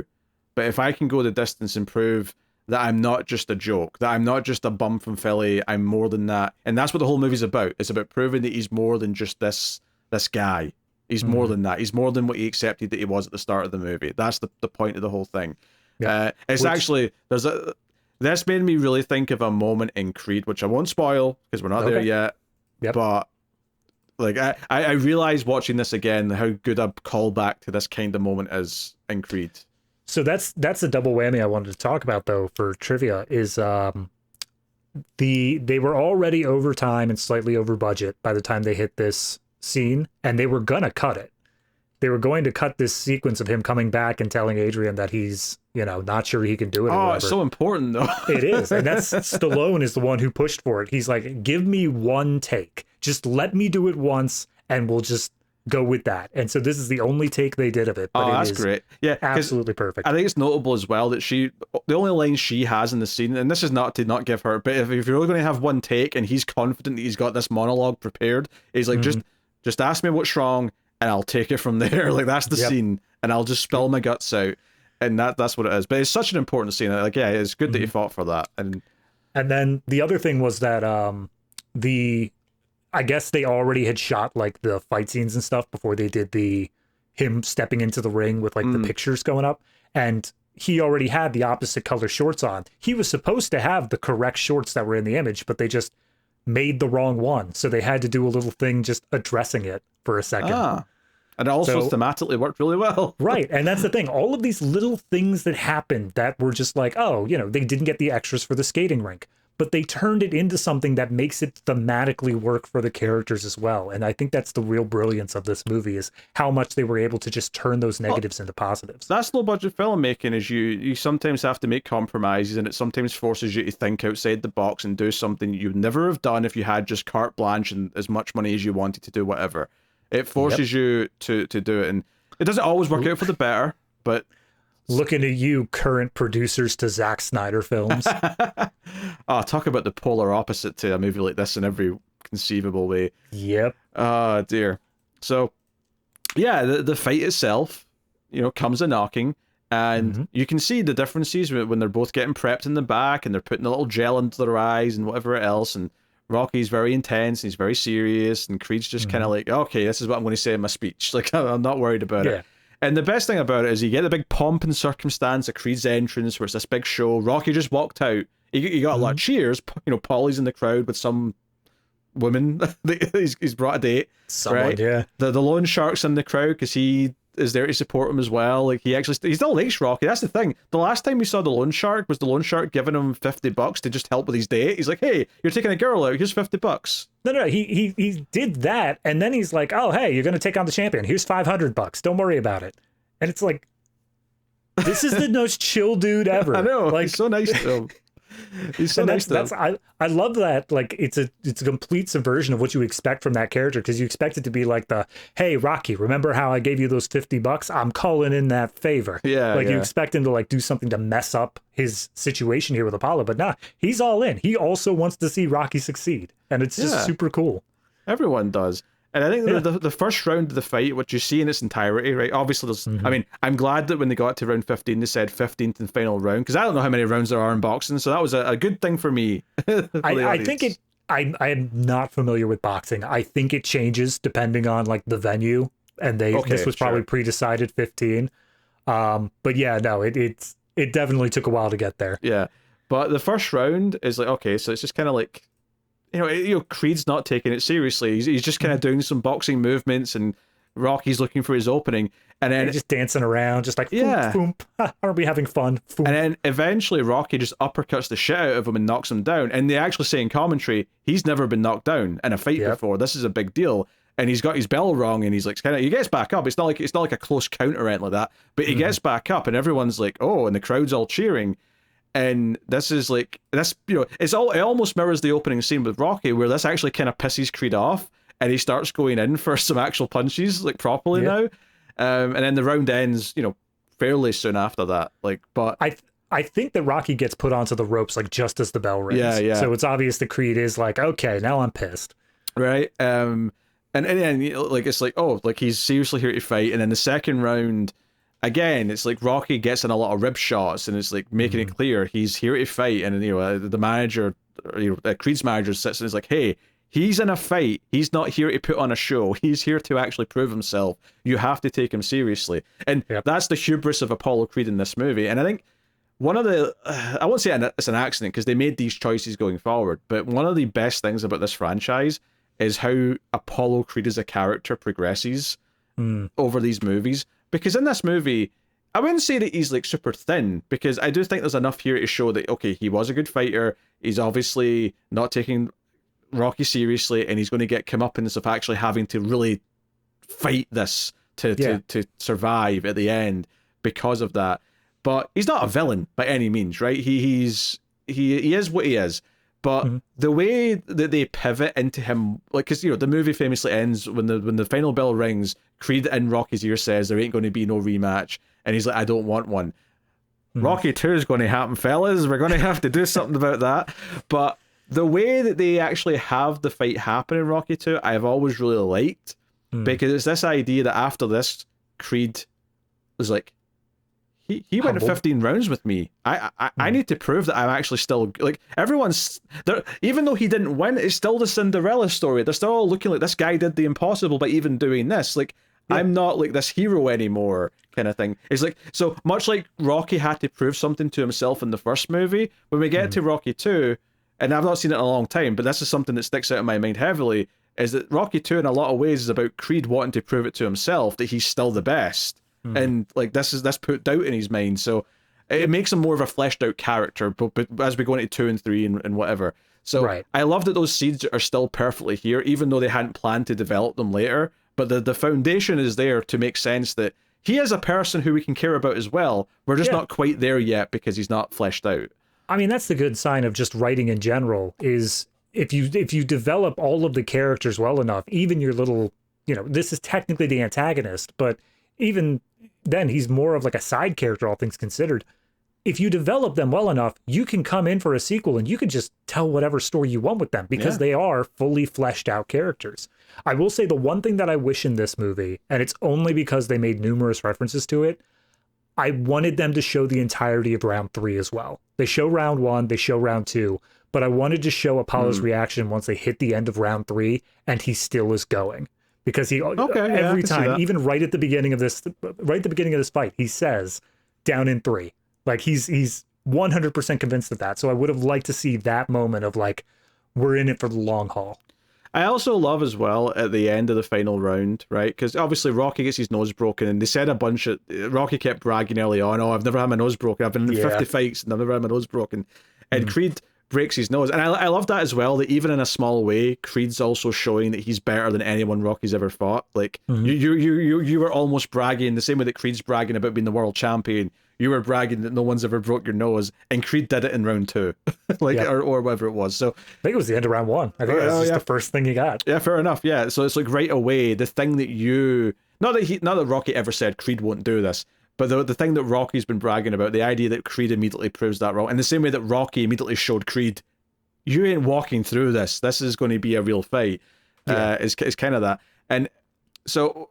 Yeah, at the end of in the 15th round, when that round comes to an end, right, and Rocky's been struggling, but however... Sorry, real quick, when you say he's been struggling, can we talk really quickly about them having to cut his eyelid to get the blood drained out? Yeah, you can talk. I mean, I'll say what you want to say about it. I'm just saying, it's like, everything else going on here is just like, oh yeah, shake it off, no worries. And they say, he's got some internal bleeding because he's got some broken ribs or whatever, but it's not anything visually awful. They got some prosthetics for like some welts and stuff, some bruised up eyes. They look good. Yeah, they look good. Yeah, they look perfectly fine. Apparently that's what most of the budget was spent on, was just prosthetics here. But the fact that they took the time, like somewhere in between the later rounds, and Rocky's like, I can't see anything, you're gonna have to cut me, and they have one of the guys just like drain the blood from his swollen eyelids by just cutting open, and you see the blood just pool down his face as they do this. It's a choice. I don't know if this is something that regularly happens in boxing matches, but Jesus Christ. Yeah, no, so as we go into the last round, obviously it's been back and forth. They're both tired at this point. There's even at one moment where Rocky can't get his arms up to defend himself, and Creed puts him down. But he gets like a 9 count. Yeah, well, that's the thing, though. He's going to get back up right away, and Mickey's like, you idiot, stay down for like 8. Like, get a rest before you have to go back out of the fight. He said stay down. I thought he was just saying stay down permanently, because immediately after that, they get into the corners, and Rocky just turns to Mickey. He's like, if you end this fight, I will kill you. Maybe. I took it as no, take the 8 seconds to have a rest, and then get back up and start punching. But what I really love about the final round is that at the end of the round, Rocky arguably is like got him beat. Like he's got him up against the ropes, he's laying in shots, and it's just because the bell rings that it's over. It's the implication that, and maybe this is something for Creed's mind getting into Rocky too, is like, if that round had been like 20 seconds longer, he might have knocked him out. If that was round 13, he would have knocked him out. Yeah, so like, you know, that kind of idea, like, he almost got there, and it was just at the last second. Yeah, decision went to Creed. In fact, they don't even make a big deal about announcing Creed as the winner. It is technically there. You can hear it if you're listening for it, but it's not something the movie focuses on. As soon as that bell rings, Rocky's like, where's Adrian? Adrian. In fact, one of my favorite things about this as well is that Adrian stays in the back. She doesn't want to watch, but obviously it goes longer than she's expecting because everyone thought it was going to be over in a few rounds. Right. But she comes out in those last couple of rounds, and it's almost like that's when Rocky gets his final little, like, the second wind. Yeah, his second wind. It's almost like Adrian's like energy is like just like feeling him. He doesn't even see her. He doesn't even know she's standing there at the aisle or whatever. I think that's when he's down for the 9 count. That's what gets him back up on his feet, is Adrian enters the room. But yeah, he just yells out, "Yo, Adrian," the famous lines, you know, and she gets in the ring, they hug, and for the first time she says, "I love you," and he says, "I love you." And it's like, no, that's what was important, is that he is proud of himself, he has self-respect, and he's you know, him and the girl have gotten together. Because that's what they set up during that earlier scene, is that it doesn't matter who wins this. It absolutely does not make a difference for Rocky. It was all about whether or not he could go the distance. He proved to himself he could, so the winner, honest to God, doesn't matter to him. And I actually do like that apparently the original scripted version was that, like, yes, it wasn't going to be a TK. It wasn't going to be a knockout where Rocky goes out or anything, but it was going to be very front and center that Apollo won. Like, they were going to say that to the audience. But one of the producers was like, no, let's leave it ambiguous. Let's make it so the audience has no idea who won. And so they came to a little bit of a compromise and basically said, all right, we'll let the audience know, but we're not going to make a big deal of it. It's just going to be off to the side.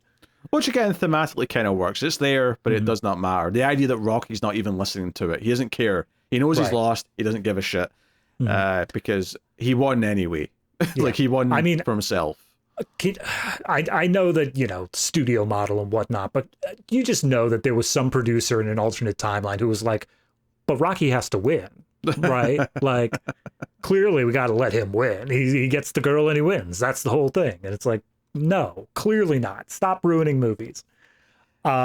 My only other thing I would add in here is because I pick out a quote at the beginning of all these, I looked in the quote section of IMDb trying to find one. And these last lines here, the back and forth of Adrian and I love you, someone put it as a quote. So the entire thing here is Adrian, Rocky, hey, where's your hat? I love you, I love you, I love you, I love you, I love you, I love you, I love you, I love you, I love you. And that's it. Someone decided to list that as a quote. Freeze frame. And for the record, everyone rushing towards the competitors as the brass swells and the girl hugs the main character is exactly how Karate Kid also ends. That's true, yeah. Very, very similar. Obviously, Stallone didn't write that one as well, so someone else made those choices, but it's just kind of funny to me that they end very similar. They are very different in a lot of ways, though, just purely because of the types of characters, the types of subject matter. Obviously, Rocky's the more important and like harder hitting movie, more thoughtful and all that. But I'm just checking the writer of Karate Kid to see if he was on like Rocky 7 or something. Apparently, he did all the Transporter movies and Taken and stuff like that. So, Lethal Weapons, some of those were also his. Well, Shane Black did the first Lethal Weapons, but maybe he did. He did Lethal Weapon 3. Okay. So, yeah. All right. Fair enough. I don't have much to add on that. Yeah, Rocky's great. I mean, it's not my favorite movie ever, and it's also not even necessarily my favorite in the franchise. I admit that it's probably the best film in the franchise. Right. But there's definitely maybe some that I find a bit more entertaining, and maybe I enjoy the more, I don't know if camp is the right word, but there's more sort of fun kind of like sport movies, right? With more memorable, well, I wouldn't say, because Carl Weathers is great in this and he's more nuanced, but like there's definitely some more cartoony villains that come later that are very memorable, a lot of fun to quote and talk about and whatnot. I mean, I was going to say Apollo Creed, even I have not seen any of the later Rocky movies. I know some of them just through cultural osmosis, but I see Apollo as much more of, the friendly rival that he ends up becoming. I don't see him as the villain. When I picture that, the first one is the Russian, and then followed very closely behind by Mr. T. So Clubber Lang is Mr. T, and Ivan Drago is Dolph Lundgren's character. That's the name that was in my head, but I wasn't sure, and I wasn't going to let you critique my whatever name I came up with there. It's so funny, actually, though, because obviously now, if you're coming into this like extended franchise, Creed has to be a bigger deal than he is in this first movie because there's a movie called Creed and a Creed 2 and a Creed 3 and soon sometime a Creed 4. Yeah. So like you know that he has to, because like if there'd never been a second Rocky, like maybe someone would have thought of the idea of doing a Creed with like where that goes, but bizarrely, what's so funny, and this is one of the things that I said when I first saw Creed, is that Creed in a weird way is birthed out of, if anything, Rocky 4, or specifically Creed 2, because Creed 2 has more ties to Rocky 4 directly. And I'm like, it's so weird because Rocky 4 has like some of the goofiest things in the franchise in it, but then there's these more like serious modern sports dramas being made that are tying back to it. I understand that the director's cut that just got done a couple of years ago at Rocky 4 does change a bunch of things and takes out some of the goofy stuff. I don't have the director's cut.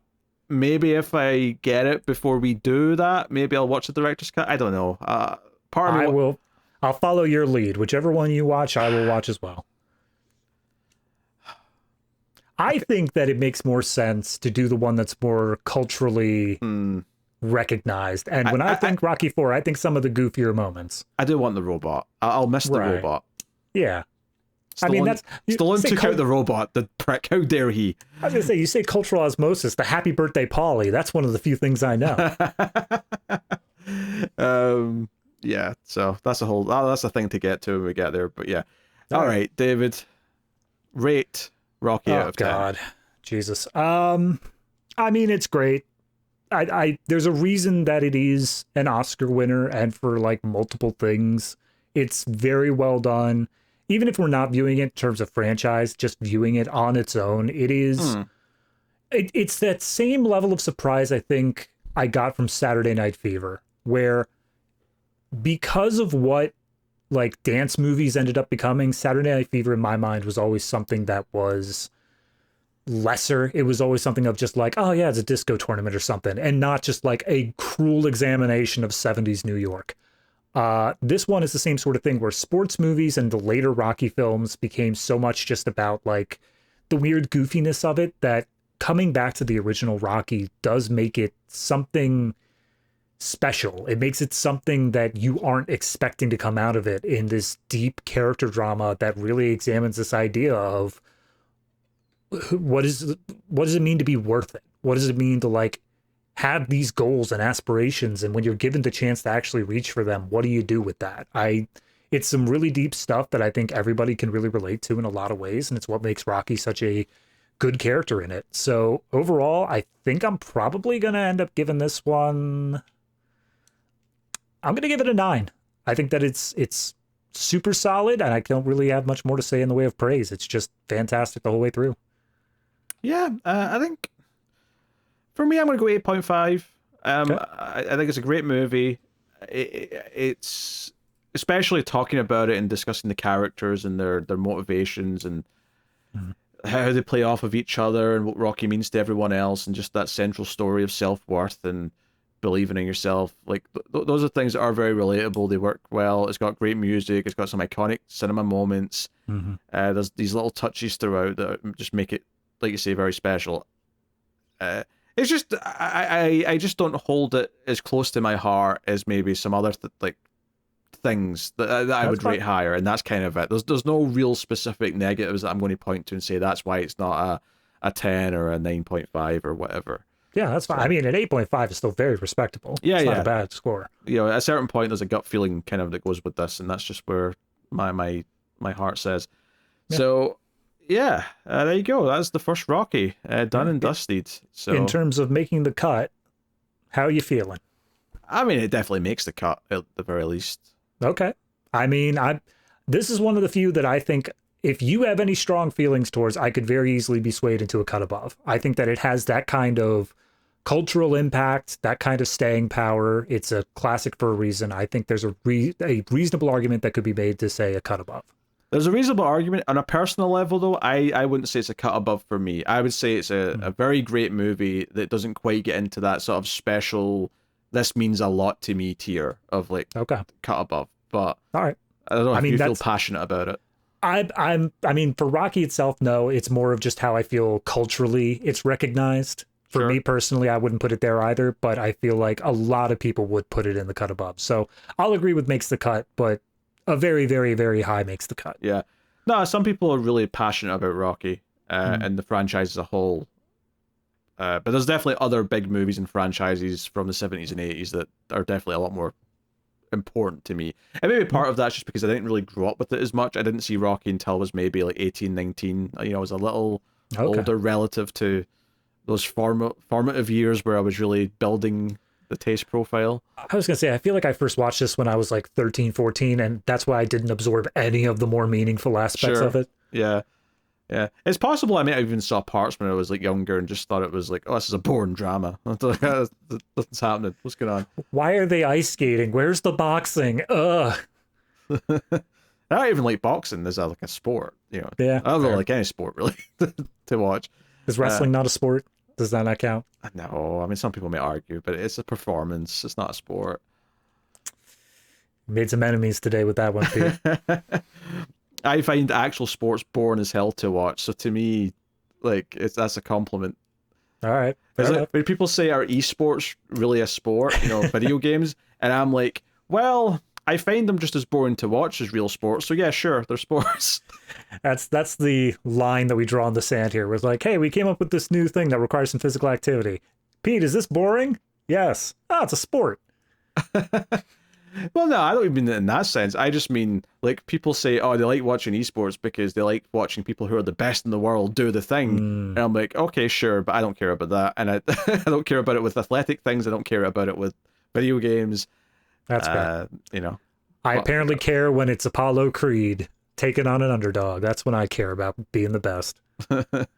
No, but films are different because there's drama. We get to know the characters. We get to root for them because we understand what they're fighting for, and so on and so on.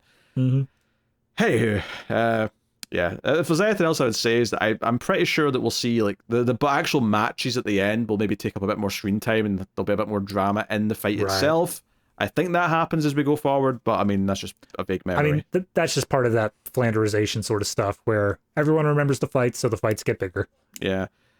All right, there you go. That is the movie. Obviously, next week we will be tackling Rocky 4. You can also check out what's going on. Hold on. Which Rocky 2. Rocky 2, sorry. It's because we were talking about 4 earlier. Rocky 2. We're going to 2 next. Don't worry. Gotcha. Don't worry. Just simple math. That's all. Yes. But yeah, check out the Atomic Cinema Experiment, the sci-fi movie podcast we're doing. We just recently did Alien Covenant because there's a new Alien movie coming out soon. So check out that. Plus Iron Giants on the docket. And like I said earlier, you can get bonus shows with me and David over on patreon.com/MailFuzzTV and help keep everything coming by supporting us. You get access to the Criterion Cut at all tiers, where we review movies from the Criterion Collection, important films, classics, foreign films, that kind of thing. Top of the line stuff. And then the $5 tier and up, you get access to Extra Reels, which is the worst things ever made. Absolute train wrecks. Sometimes funny because they're bad, and sometimes they're just torture. But either way, if that sounds like a fun time, you can go check out that on Patreon or via YouTube memberships. But that is the show. So thank you very much for joining us. We always appreciate it. Keep watching movies. And remember, if you can get it, it's always nice to have diplomatic immunity.